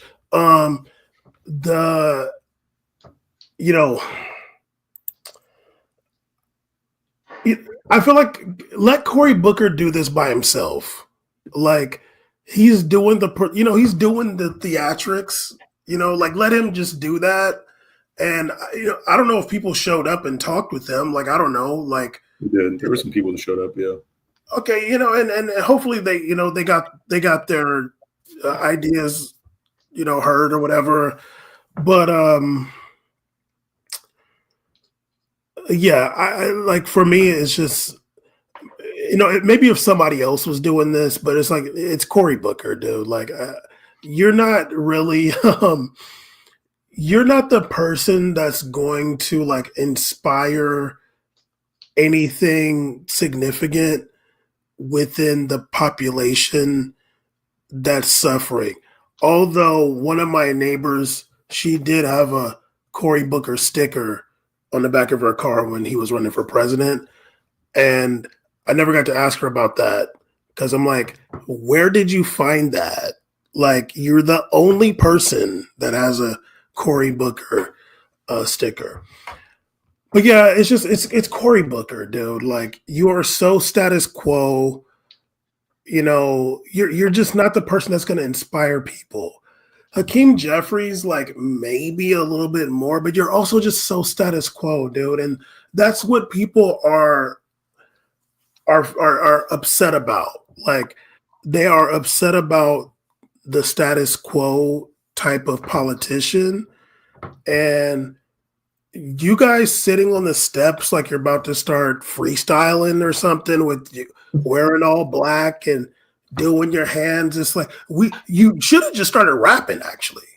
Like, that would have been better if you just started spitting bars, because then we could at least judge you on that as opposed to your political record, which is trash. I'd rather you would have trash bars. I'm going to listen to them at least. If you're talking about politics, I'm not going to listen. See, that's why they got to let me go to the prime minister's house, Sandy. I got ideas.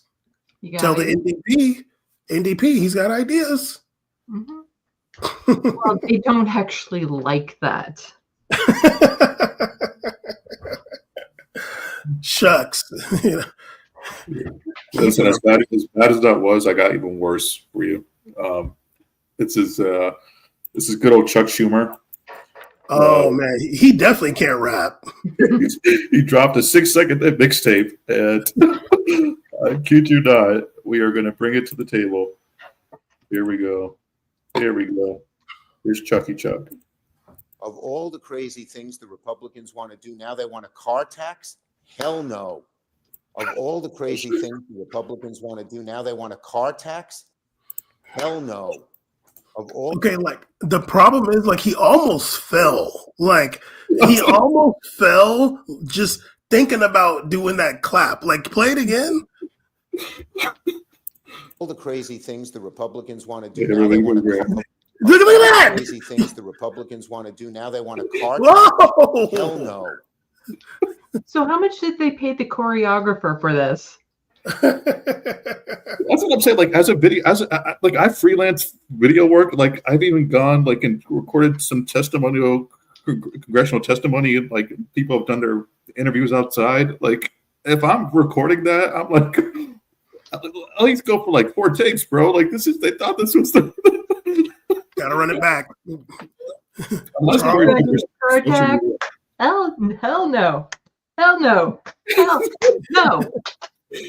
This is clear cut proof that politicians do not pay attention to their social media feeds at all whatsoever, because some reasonable person would look at that. It's like, why am I wobbling? No, yeah. Either that or the social media, the admin for Chuck Schumer's account is trying to sabotage him, which if they are, good for them. Right. If he would have just done the spin, just, because that left foot kind of just do the spin there. Hit it. Squirrel?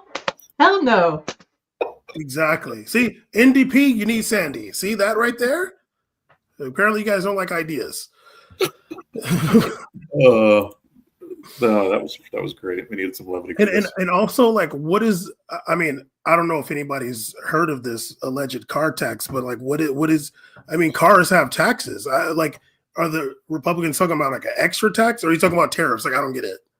I think it's the extra. Maybe it has to do with the tariffs or just the bill that they were talking about earlier. Okay, all right. It's more GOP distraction, to be fair.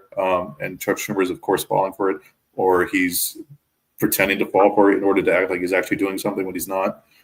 Except for Trump falling over and tripping on his own feet. So there's that. I mean, yeah, these people is like, how old is Chuck Schumer? He's in his 80s, right? Like, he's old as shit. He is. Oh, 74? Damn, that's it. That's younger. That's younger than I thought he was. Right? I thought he was at least 80. Baby. That's not even really that. Like, I know people that you could like ride your bike and shit still. What the hell? He's 74 only? Maybe he's lying about his age. The way that you go viral, Chuck, the way that you get people to like know exactly what you're talking about, you got to actually fall. Like, that's what you got to do. Like, fall down. People are going to be talking about it all the time. But then they might be like, well, what was the car tax he was talking about before he broke his hip? Oh, Gotta take it for the team. Yeah. I mean, you're only 74. You should be okay. Yeah, commit to the bit. Exactly. Let's see what Bad Lefty said. Bad Lefty said Sam Cedar said it was an extra $20 on car tax, so nothing in the price of running. Here we go. So nothing of consequence. So I made it makes sense in the video, 6 seconds. It's like, let me just quickly get this out of the way. $2. Yeah, I gotta spend time throughout the day. This is a time killer. But keeping in that vein, and old Democrats versus New Age and the future of the Democratic Party, we're going to quickly make this quick transition into James Carville versus David Hogg. As people might know, David Hogg is the vice chair of the DNC, I believe. And he recently, about a week ago or so, launched an initiative to, as he put it, get better Democrats in the party, more forward-thinking Democrats, younger, to be quite frank. And that rubbed James Carville the wrong way because he's still old stooge and people that actually, for some reason, care about his opinions. So there's that. And so they started this kind of online Twitter debate, which has turned into now I guess, online video debate. They were on a podcast. I forget who it was. But let's dive into that and see why James Carville has beef with Mr. David Hogg at this moment. Let me just pull that up real quick. If I can find it, because I've made this rundown, I should be able to find it. So Carbell's like, you're saying we're too old? Hell no. We got one. Hell no. We won't go. We got producer Sachi. I'm very happy you're doing this, Sachi. Let me just say that again, because if it was up to me, it wouldn't happen. And we just let me shut up. Here we go. Let's see. Said that members of the DNC should sue him for doing this, since David is a member of the party leadership. He is the vice chairman. I think he's the vice chair. Yeah, I he's think, vice. let me be very specific. I think it is abominable that an official of a political party who is being paid or supported by that political party to go out and raise money to defeat members of the same party. I think that's a jackassery of the highest level. James, can you tell me if you want to beat Republicans, of which of course lefties never do, they never even run against them. That's one thing. I'm not into beating Democrats. I'm into beating Republicans. And I just will tell you right to your face, I think it's abominable that you have anything to do with the DNC and you're going to go and raise $20 million to beat other Democrats. Do we have any other clips, or should I start? You could start. We have a follow-up with David Hogg, but first I want to get your thoughts on what James Carville is saying. Okay. Do you want me to go because you're about to pull it up? No, you go. I just want to get first what you think of what he's saying. I'm just joking. Like James Carville is acting like this is like the Soviet Communist Party, dude. Like, yes, dude. Like, what do you think? Like, it's like one party and you're like in it for life. Like, this isn't the Ba'ath Party, dude. Like, yes, you run against people in your party because it's politics. You might feel like your ideas are better than this person. It isn't some one party system government. And I don't know a whole lot about James Carville, but like the way he's talking about the Democratic Party is like if it's like the Ba'ath Party in Iraq. And it's like, no, it's just like one entity. It's not different people. It's like the state party. You can't change anything. That's just weird. Like he forgot about democracy. Hopefully David Hogg doesn't end up saying what I just said. We'll pull it up right now. There we go. It's pretty short. I am not trying to defeat Democrats. I am trying to replace Democrats with better Democrats. You're running against them in a primary. I don't know what you're trying to do, but you're trying to beat them if you get involved in a primary. You're raising money to beat a Democrat. When I think your money would be much better raised toward, say, I am not. So essentially, that's what it was. He's trying to. The whole point of David Hogg's, like he has been kind of tired of this establishment. I mean, I would give him credit for that, for at least taking the time now and kind of utilizing his platform and his, relative outreach to at least try and spark some sort of a change. But it's Carville being an old, kind of essentially representing the entire voice of this establishment party, the Nancy Pelosi types, the Chuck Schumer types. And Sandy, you were mentioning it kind of earlier about the same way it's happening in Canada, right? Where these kind of progressive, more, forward-leaning, thinking candidates are getting suppressed now. And that's kind of what we're dealing with here. And James Carville is just continues to be a spokesperson for that. So. Yeah, like I don't want to like age shame, but he just sounds really just like outdated. But also he just sounds like he just forgot about the democracy. And I think even that cat is aware of the democracy aspect of politics, well, in the politics that we're in. Like, and also to James Carville, like, I mean, I would just say, I mean, obviously I'm not talking to a dude. Also, let me say this. I only saw these few short clips of that, but I did like, it seemed like David Hogg was being like respectful to him, and I can appreciate that because this is an older gentleman.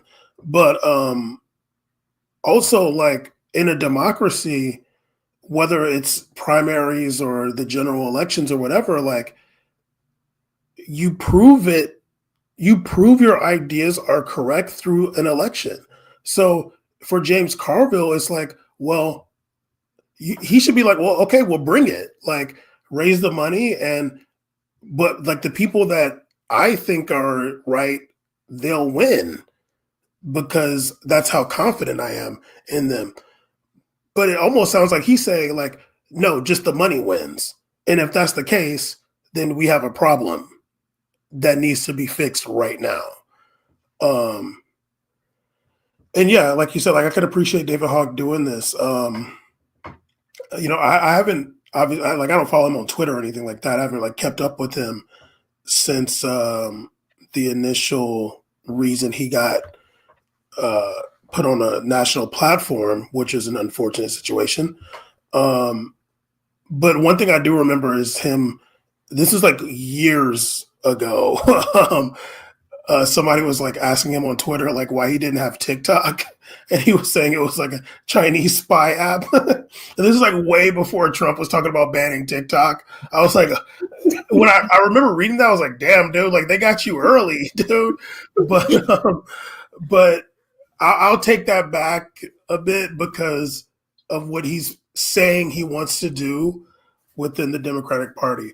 Hopefully he gets to do it. I mean, I guess we'll see. But yeah, he's putting his own potential political livelihood at stake by going against the establishment. And he's not the first or the only, but I can respect it.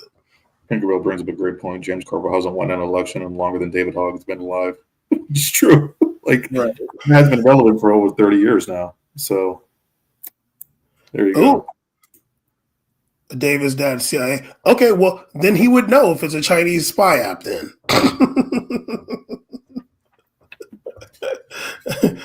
His dad let him know. He's like, no, son, don't download that.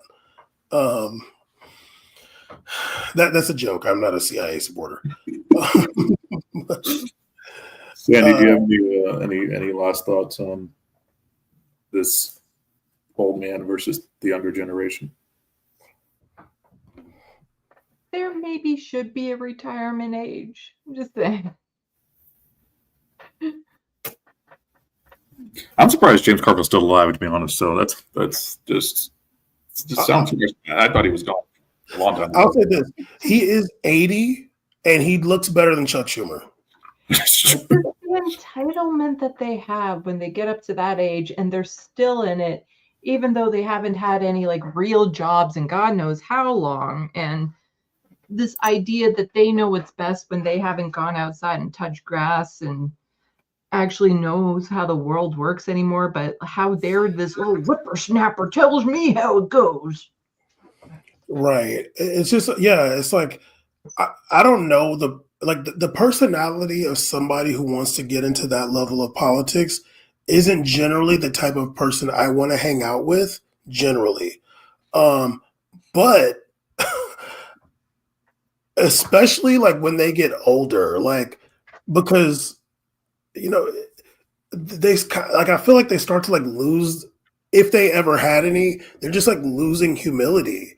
Because if you really care, even if you think that this young person might not have the best ideas, but you could see that it's coming from a genuine place and they aren't aligned with like the enemy, just let him try it at least, dude. Like, don't fight against him, but it's just like they just don't have any humility. And I don't know if it's like in their old age or just like they were that type of person and that's what made them want to be a senator or whatever, like, I don't know. I don't want to just paint everybody with a broad brush like that, but James Carville could use some humility.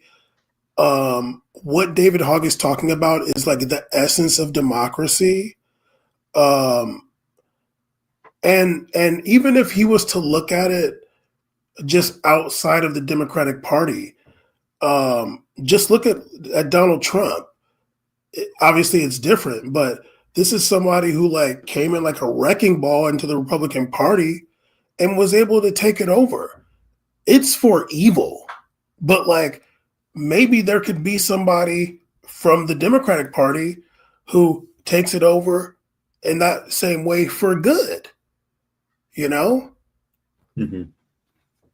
I think we're speaking to essentially it's Carville's approach is vote blue no matter who, and that's what got us Trump in the first place. So, I mean,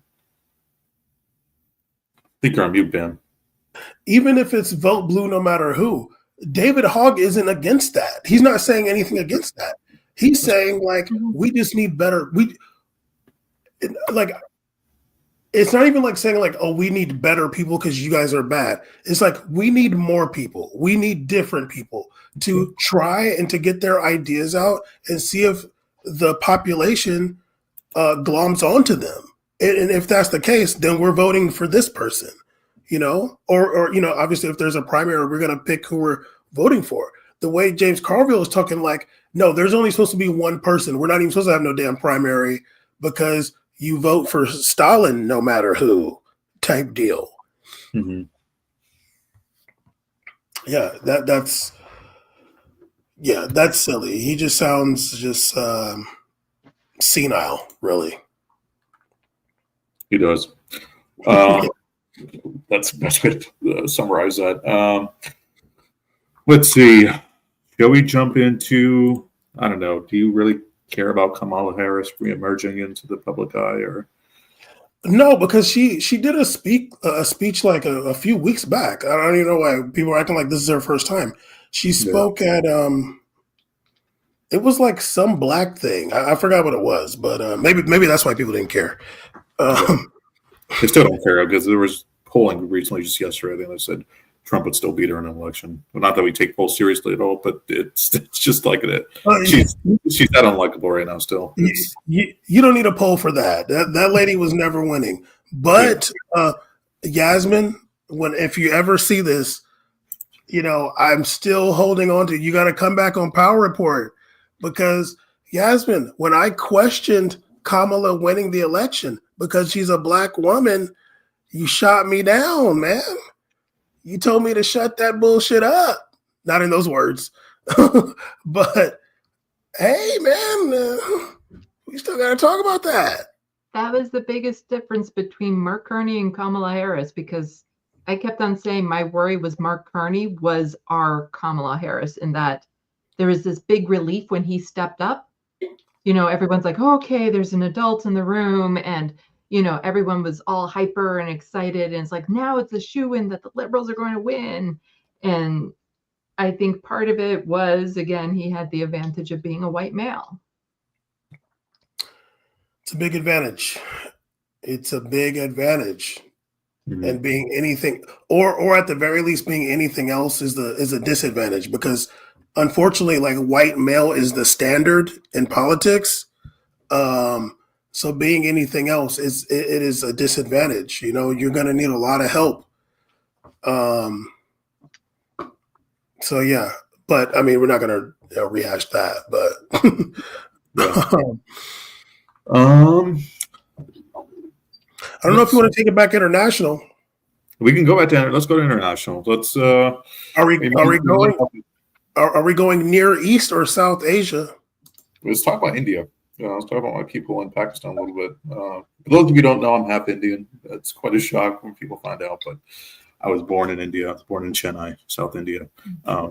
Okay. So I try to, I don't know much about Indian politics the way that I should, but, you know, there we are. But I'm going to go, Bam, I'll let you take the lead on this since you're... You know, I'll say this. One time I did lie to a dude at a sneaker store in San Diego. This sneaker store, like it was some Indian people that owned it. And I lied to the dude. I told him I was half Indian and can I get a discount? Now, did he believe me? No. But he was like, no, you're not. I was like, no, I am. I was like, my dad's from Gujarat. And when I said Gujarat, his eyes lit up, and he was like, "Okay, like you can't be lying because nobody knows Gujarat unless you're from India or something like that." So it did work, and I did get a discount. I don't wear Jordans anymore though, so.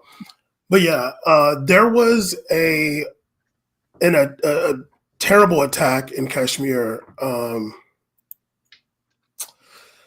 a few days ago. Let's just say that. Now, let me just preface this. I don't pay attention to that region that much either. But, you know, I know a little bit. Now, there was this attack in Kashmir fairly recently. And I want to say like the last episode of Power Report, I was talking about how a few months ago, there was like a fashion show in Kashmir. And there was some backlash because of how the women were dressed and stuff. I don't know if this attack had anything to do with that. I don't know. But it was a really terrible attack. And India, Modi, they're blaming Pakistan for it. And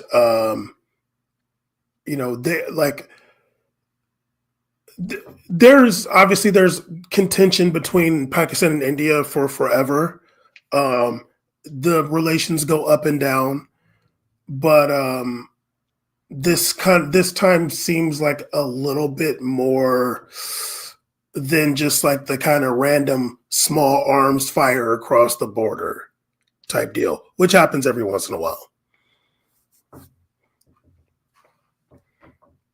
Sachi's like, look, my people ain't from nowhere near there. That's like we're from way down here. I'll figure that shit out. No, it's funny. I was actually having a discussion I was in an Uber recently, and I was talking with the Uber driver. He was from Pakistan. We were talking about this actually, and particularly from what I know from our we're in the same kind of generation, same kind of, and for the most part, this long history of conflict between India and Pakistan is not really filtered down to the current generation as much, which makes sense. I mean, I've got a lot of friends in Pakistan, friends from India. Like it's we don't try to get involved with this as much. I mean, but that's kind of like, I think, any other long-standing conflict. I mean, besides what's happening in Gaza, it's just another deterioration of, I won't say that lack of leadership that's kind of resulted in this chaos and continued hostility that just never seems to really die down, unfortunately. And yeah, it's also the interesting thing about this attack too. I mean, not to make light of it, but JD Vance went to India like literally the day after the Pope died. And there you go. This happened. I mean, like, but it's just it's another unfortunate, which I won't say like just notch in the history of India and Pakistan. That's just kind of, but like you said, this time feels a little more escalated, especially now with kind of nuclear advancements and continued growing power of India and kind of the strong arm, strongman power that Modi has, very similar to Trump. I mean, they love each other pretty much, and there's no secrets there. So we'll see what happens. Hopefully, this doesn't escalate to the point where it could. But again, that's you never know. Like terror attacks in Pakistan is not like, sadly they don't happen like all the time, but like it happens within Pakistan. Like there do be like suicide bombings and car bombings. Like it happens, and Pakistani like politically is like, you never know who's the leader. Like who's the person? Like okay, it's the guy that played cricket. Okay, and then he's in jail now, and then it's like Pervez Musharraf is like trying to come out, and then he gets arrested, and this guy died. It's really just like so hard to keep track of anything politically in Pakistan, especially since they killed Benazir Bhutto. And Pakistan, I don't know to what extent these days, but ever since basically like the War on Terror days, they received a lot of military aid from the United States and have had since the late 70s, 80s, like a really like oddly entangled military relationship with the United States. In Pakistan, like a lot of countries, the military is like very separate from the politicians. Like they are kind of two separate entities. The military has like its own power that is like completely not under the realm of politics. So I think that might be another reason why it could end up being yeah, I don't know. There's also a part of me that's like, is Modi gonna want to like go to war while Trump is president? I don't think so. Right? I think he has I think he's, yeah. Sorry, Sandy. Yeah, I'm just thinking we're going to be seeing more of this type of thing around the world because there's no more shared decorum globally. Because we're seeing Israel get away with a genocide in real time. We're seeing Donald Trump launch a trade war with the rest of the globe, and there's no real consequences to these nations for these aggressive acts. And so if Trump can get away with what he's doing right now, if Israel can get away with what they're doing right now, out in plain view of everyone, then what's stopping everyone else from suddenly saying, well, what's holding us back anymore? Why don't we just do these things that we've been wanting to do?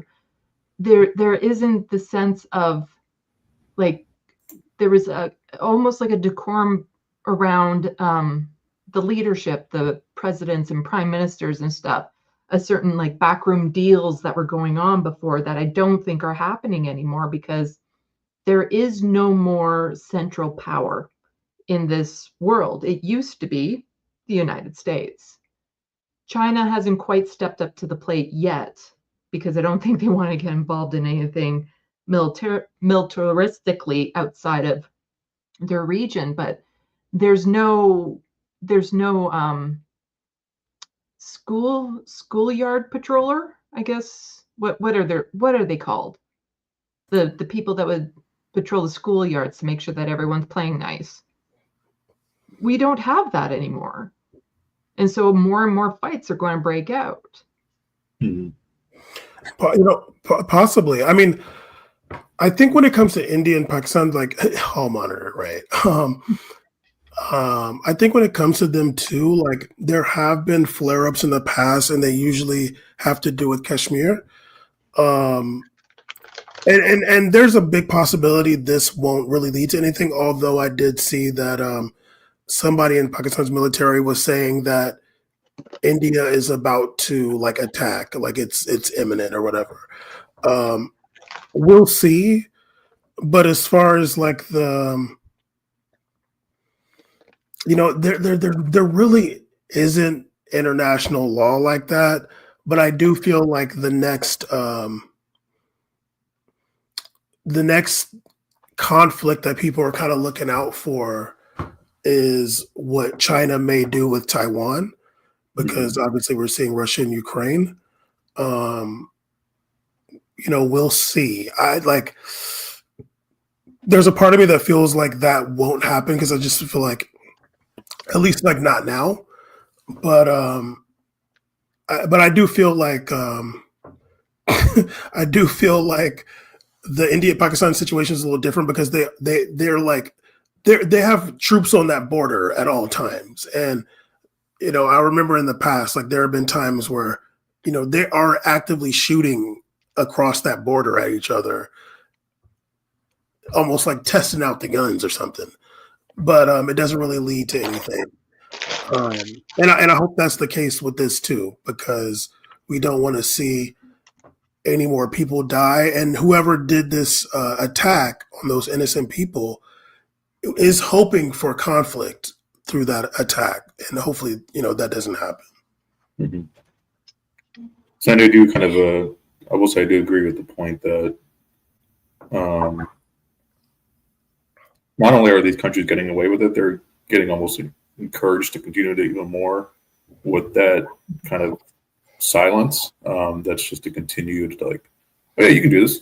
Go ahead. Like, we'll back you no matter what. Like, you're seeing it in, using Israel as the prime example, you're seeing guys in Texas, for God's sake, Greg Abbott, who's like anti-Israel legislation is anti-American, right? When you got that operating as actual campaign strategies, I'm not going to say like anytime soon that someone's going to say anti-India legislation is anti-American, right? But here's the thing. I think Modi, at least within this Trump administration, has that kind of. With JD Vance going to India and solidifying that relationship that they have, it shows that. I'm not saying, I don't know if Trump would be like, okay, go out and ahead and do this, right? But I would not be surprised if it's like he has the right to defend his country, right? And I think it's going to be like that same deal. And I wouldn't be surprised if something were to escalate. Again, let's hope it doesn't get to that point. And hopefully this is just a one-off. I hate to say it, but we'll see. Right. To Philippe, I did see something about India blocking some water that goes to Pakistan. I don't know, like, if it happened yet or they said they're going to. But yeah, it's like also, dude, like, really, like, I wonder if, like, there's enough people. India's got 1 billion people, but like, if there's people that really are like, we want to waste money on a war, dude. And granted, these are both nuclear powers. Like, they both have nuclear weapons. Obviously, India has more, but it's like, really, like, it's a terror attack. I'm not even trying to be like this, but like, there's like attacks in India all the time. Like, there's like ethnic violence in India all the time. Like, you can like look it up and there's like, 30 people got killed by this, like, in this like ethnic war that's happening in some part of India that you have never heard of. It's not even close to international news. I think there was like a train that got attacked again recently. I don't know how recent it was, but there was like some like Muslim Hindu attacks, killings that happened in India recently, like not that long ago. And that was what sparked the whole thing that happened in Gujarat back in the day, which Modi was the governor of Gujarat at that time, and was kind of credibly accused of inciting religious violence against Muslims in Gujarat. Now, and that's how I had heard of Gujarat. And also, what's that movie? It's in India. Danny Boyle directed it. Slumdog Millionaire. Slumdog Millionaire. Not that it's based on that incident that happened in Gujarat, but that's like kind of the catalyst for the movie, is that incident in Gujarat where there was a lot of Muslim people that were killed by, Hindu nationalists in Gujarat. And, trivia, whatever. Yeah. But like we all said, hopefully it doesn't escalate. We don't need another war. We don't need any violence in that region, especially. Both huge populations, that it's just like, dude, spend your money on something better, Mm-hmm. Yeah. Shall we move on to Ukraine, this minerals deal, which is kind of dominating the headlines? That mineral deal is a joke, dude. It's not even real. Real? No, it's not real. That's just like a piece of paper, dude. I don't even think that it's gonna, like, Russia's gonna bomb Ukraine tonight. And also, like, the minerals that they're like, Trump is not going to be president when you even get a drill in the ground. So like that thing is a joke. I think it's unfortunate. I mean, whatever. Trump is a politician, but he did like say, "Oh, I'm going to end this war in one day," whatever. And I think there's a lot of people that kind of felt like maybe he could, because you see Trump and you think like, "Oh, him and Putin are buddies. Maybe he can get Putin to end the war," or whatever. No, and yeah, the war continues, and I feel like even more recently, like in these past few months, Russia has been bombing, like targeting civilians in an even more heinous way. Recently, it got Donald Trump to say, "Stop, Vlad." Whoa. So yeah, no, that minerals deal is bullshit. It's whatever. So I think it's just another PR thing to try and get people thinking that they're going to head in the right direction toward peace, as it were. Which is, it's probably a mask for, like you said, I'm going to end this war on day one. So look away. Actually, a question for Sandy. Actually, I know that there are a lot of people of Ukrainian ancestry in Canada. When the war kind of started, did you see a lot of Ukrainian flags around? Yeah, there was a lot of support for Ukrainians. A lot of refugees from Ukraine came here, like a lot. And then, of course, when it came to refugees from Gaza, I guess from my perspective, the way that I was seeing it was a very stark contrast in how this country accepted Ukrainian refugees, but has treated people from Gaza, and Palestinians in general.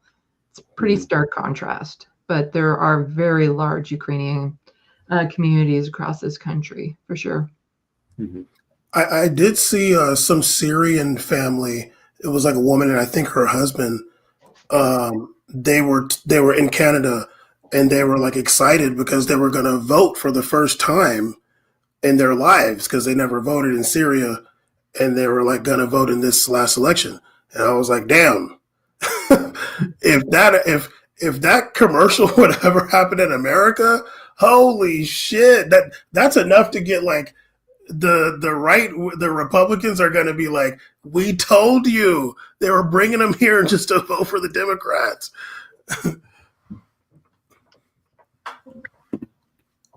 Oh yeah, there's a lot of Russians and Ukrainians up in the Pacific Northwest. I used to know a few actually from up there.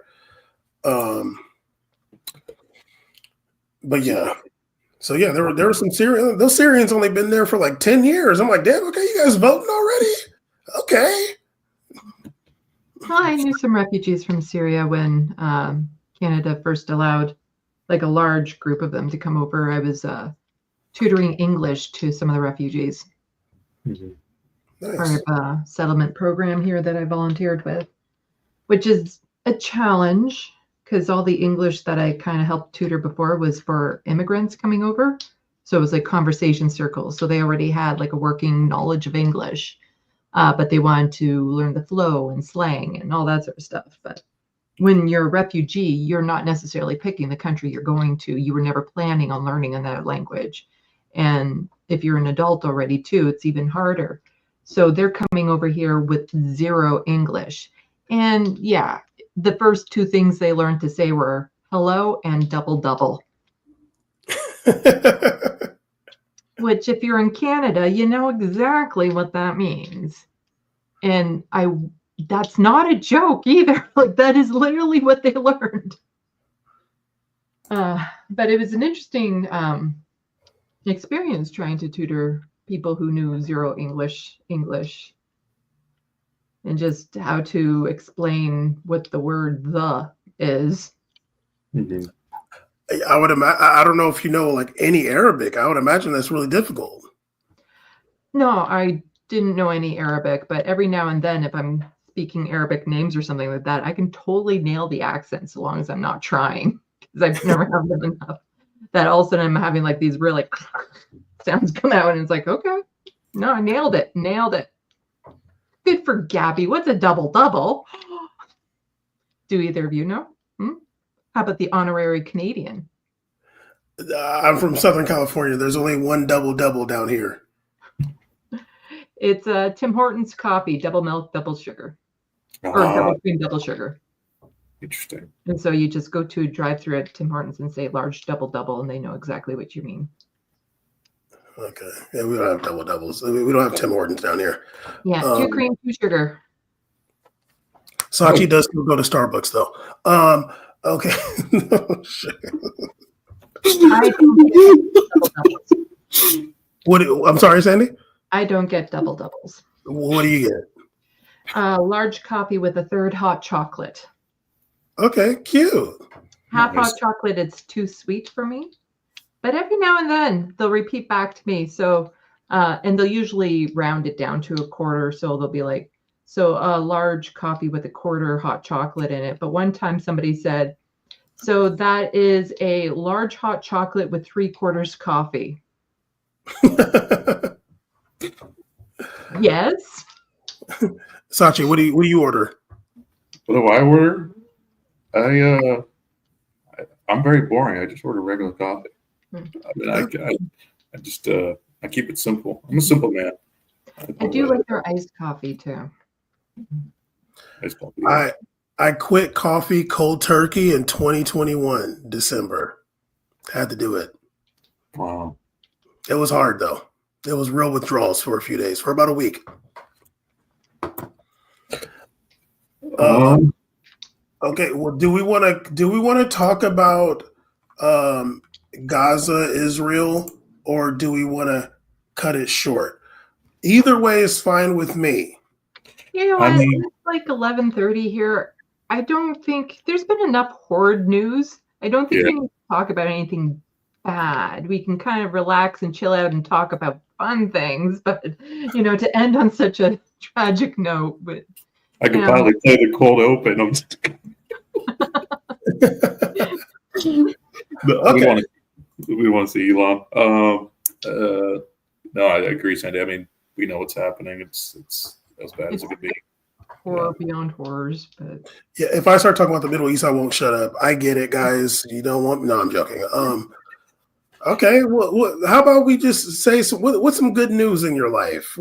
Can we do that? Yeah, that's great. Let's do it. That's how I used to close a show. I used to. There we go. The book. Here's some good news in my life. I wrote a book. Everybody buy the book. Get it on Amazon, right? Yeah. Paperback or ebook. Paperback or ebook. Make sure you do that tonight, tomorrow, this weekend. And the funny thing is that I can't fix the Canadian price. So the Canadian price fluctuates because the price that it has me put it on is American. So I think I put like $18 American. So it'll stay static there, but then the Canadian price will change depending on the Canadian dollar. And I wish I could reverse that because I'm Canadian. Mm-hmm. It's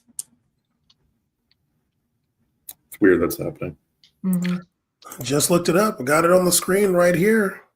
Yeah. Okay.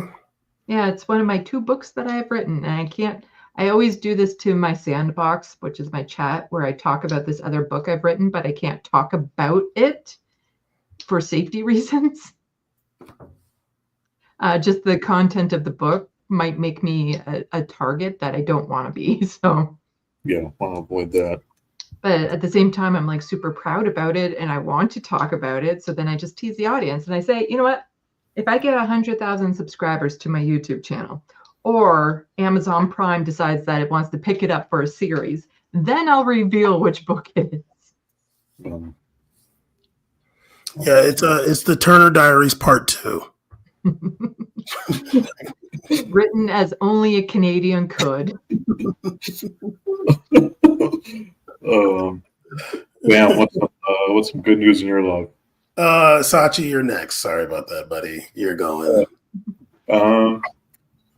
I'm competing in my 10th 48-hour film project this weekend, which is you make a film in 48 hours, but really you make it in you shoot it for 12 and you edit it for 7. So you're doing it really in 19 hours. And then My birthday is this weekend. Well, Monday technically, but Happy birthday! Thank Happy you. early birthday. Okay. It's going to be an interesting family filled time, and it'll be pretty chill this weekend. I took all 4 days of work that I was supposed to be working, so I was like, screw it. Okay. Are you going to turn up for your birthday? Sunday night I am. Sunday afternoon is with the family. Sunday night I'm going to be out with friends, so we're going to a really nice little dive bar. Okay, very, very interesting. I did not get the invite. It's okay. I did. Sandy got the invite. Bam did not. Well, he knew I wouldn't be able to attend because the whole crossing the border thing. So it's safe to send me an invite. Okay. All right, Sachi. It's okay. It's a long trip for you, but no. Okay, well, all right. You know what? That's For fine. you, it's worth it. I like dive bars. I like karaoke. I like darts. I'm going to risk crossing the border to go to a dive bar in the United States. In Silver Spring, Maryland, no less. I don't think you guys ever want to come to Silver Spring. That's where Dave Chappelle's from. Yes? I think he's from Silver Spring, Maryland. Him or Tommy Davidson. I think so. I think Dave Chappelle's from there. Look it up. I think he's from Silver Spring. Thank you, chat, for the birthday wishes. I appreciate that. I no longer celebrate birthdays. No, I'm just kidding. It's good. Yeah, it'll be fun. Okay, and you said this is your 10th competition? Yeah, 10th. Hopefully it's my last, but I said that the last 3 years. So, and are you, shooting, directing, editing? What's your acting? I've acted before, but I'll be shooting this time. I'll be cinematographer. So, all right. But so you have acting credits. I have acting credits. I have a reel. Which I will someday share with the public. If you need a voice actor, let me know. Actually, I might take you up on that. So I'll be in contact. Now I just friended you on Blue Sky because you have your handle up there. Oh yeah, my Dr. Sportsello Blue Sky. Now, if Sandy's either book gets picked up by Amazon Prime, will you get Sachi casted? Let's see. Actually, there's a character I think he'd make good in this book. Okay. I could see you being a certain character in this book. Not a main character, but a fun character. Damn. I like fun characters. I like characters more. That's my go-to. I feel like Sachi'd be a great victim of a vampire. It's funny you mentioned that. I've been one of these short films. It wasn't a vampire, but it was like a zombie guy who, for some reason, killed people with rocks. Don't ask me why. But I got killed by a rock, and I'll tell you, I had to lay on the ground for like an hour and a half with like fake blood all over my face and my body, and it was in the middle of the woods. It was not fun, but it was an interesting time. Well, I do dinner theater and regularly have to be the victim in that and lie on the floor of the restaurant for like however long it takes for them to solve the murder and have people come up and look at the dead body. That's funny. That's fun. We Caesar and I and another friend of ours, we did shoot a short film some years back. It's bad. It's on YouTube. It's called Bare Your Soul. I don't think you're going to be able to find it. But I wrote and directed and shot it, and Caesar is in it. And yeah, we were going to. Caesar's actually done some acting. Caesar is an actor. He's done some theater and some film, and he's good. And we were going to do some more stuff, but it just hasn't happened. But well, I definitely wanted to be an actor, and when I was living in Toronto, I was a background actor trying to. And I've done theater, but nothing like professional theater, like amateur theater type thing, improv. The dinner theater I do, that at least I get paid for. But the background work in Toronto was super interesting. Like one time we were actually in a prison and they were putting us all together and they said, okay, all of you women here, keep in mind, this is an active male prison, no wandering around. Like, okay. And we'll be shooting in the cafeteria. Don't worry, we've cleaned it. Okay. That's cool. Awesome. Yeah, so there was a couple TV series or something that I was in the background for, a couple made for movie series that I was in the background for. Nothing major, nothing that I even think is on air anymore. So Do you remember what they were? I do, but I'm not going to say because then I would totally date myself. I can tell you off air. Okay. All right. Fine. Okay. But I would definitely like if one of my stories becomes a series, I'm like, so it's part of the contract and I'm in it. It's my way of becoming an actor because if I could, I would just love to be an actor because for me, that's like the ultimate way of storytelling is a movie. And I love the storytelling. Like I love the costume and the makeup and the getting into character and the performance element of it and just the escape from the world and seeing, what these scenes that you do individually, but then seeing them all come together as one. And it's ever since I was a child, like that's the thing that I had wanted to do is, tell stories and perform and things of that sort. And I'm the type of actor that I can really get into the roles and stuff because I also do improv. And improv isn't necessarily comedy. You can do improvs of all sorts. So you can do improvised, very serious stories too. And I find it very fascinating and interesting getting into those characters. And like even with the dinner theater I do, you go into the room as a character, you hand out audience cards, so you call on them and then they read out the card and you interact with them. But when you're in between, you can go up to the tables in character and talk to the table about what's going on and stuff like that. And I love finding the right character for that. And I've come up with some brilliant characters and it's just so much fun playing with that. Like one time it was the Christmas one where the guy dies or whatever, and there's the angel. What's that? Christmas Carol? Christmas Story? Christmas Carol theme. So I went in as the angel and immediately said, okay, I'm invisible. Nobody can see me. Set the premise or whatever. But then I would go around to the different tables and do things like this.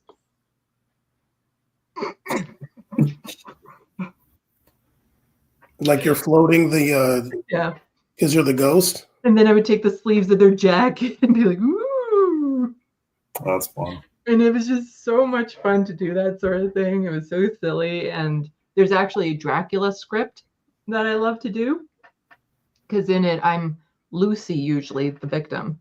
And in it, Dracula is tormented because he accidentally bit Lucy instead of Mina. Now Lucy is going to become his eternal wife unless they can fix it in this dinner theater thing. And so I come on and I have to make sure that I'm a character that nobody would want to spend 5 minutes with, never mind an eternity with. So as soon as I walk on, I do not shut up. It's just constant verbal flowing like, oh my God, I can't believe this. And you know what? I think I totally need to make this into the cat nursery because we're definitely having a cat rescue when we do this. And not to mention like these curtains are very dreary and stuff like that. I hear they come back around in fashion though. And since we're going to be living forever, we can really just keep everything aside because it's going to come back around in 20 years anyway. And I've been wanting to do this ever since I was a little girl and I was in the woods and I saw a vampire killing someone. And I said to myself, you know what? I never want to be that victim. I'd much rather be the vampire.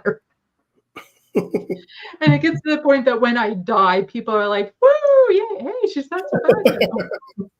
That's awesome. Sounds like that's great. I can't act. I don't have the voice for it. And I feel like I don't have like the emotional depth for it. But I do like to write. Well, shall we, producer Sachi? You know what? Dan's not here. He doesn't have any say. We're gonna We're gonna put these sunglasses on. Forget it. We're gonna cut it early. Okay, hold on. We got Hold it. it. Oh, there we go. Yeah, there we go. There we go. Wait, hold on. Man, we're ending 13 minutes early, you dictator. All right, Sandy, thank you so much for joining us and for Absolutely.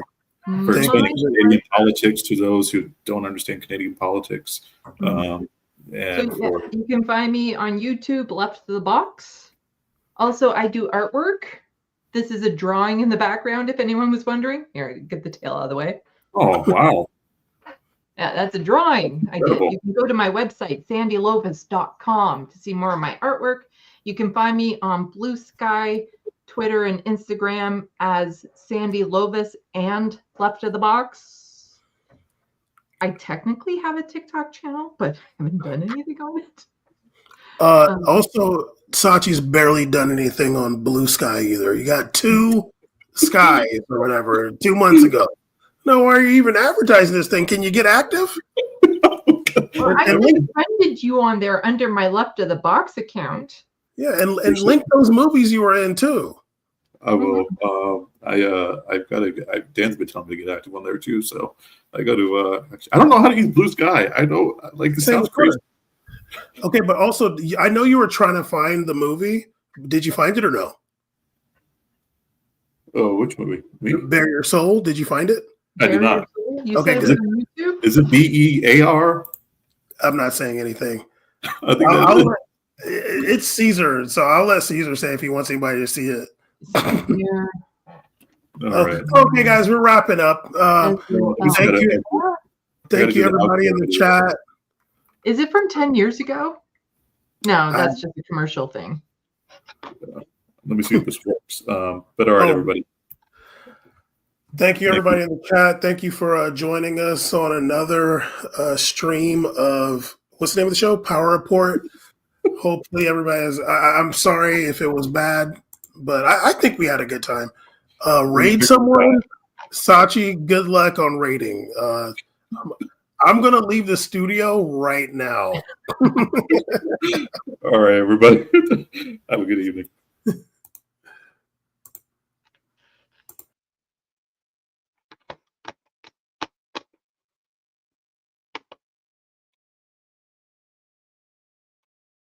How do I wait?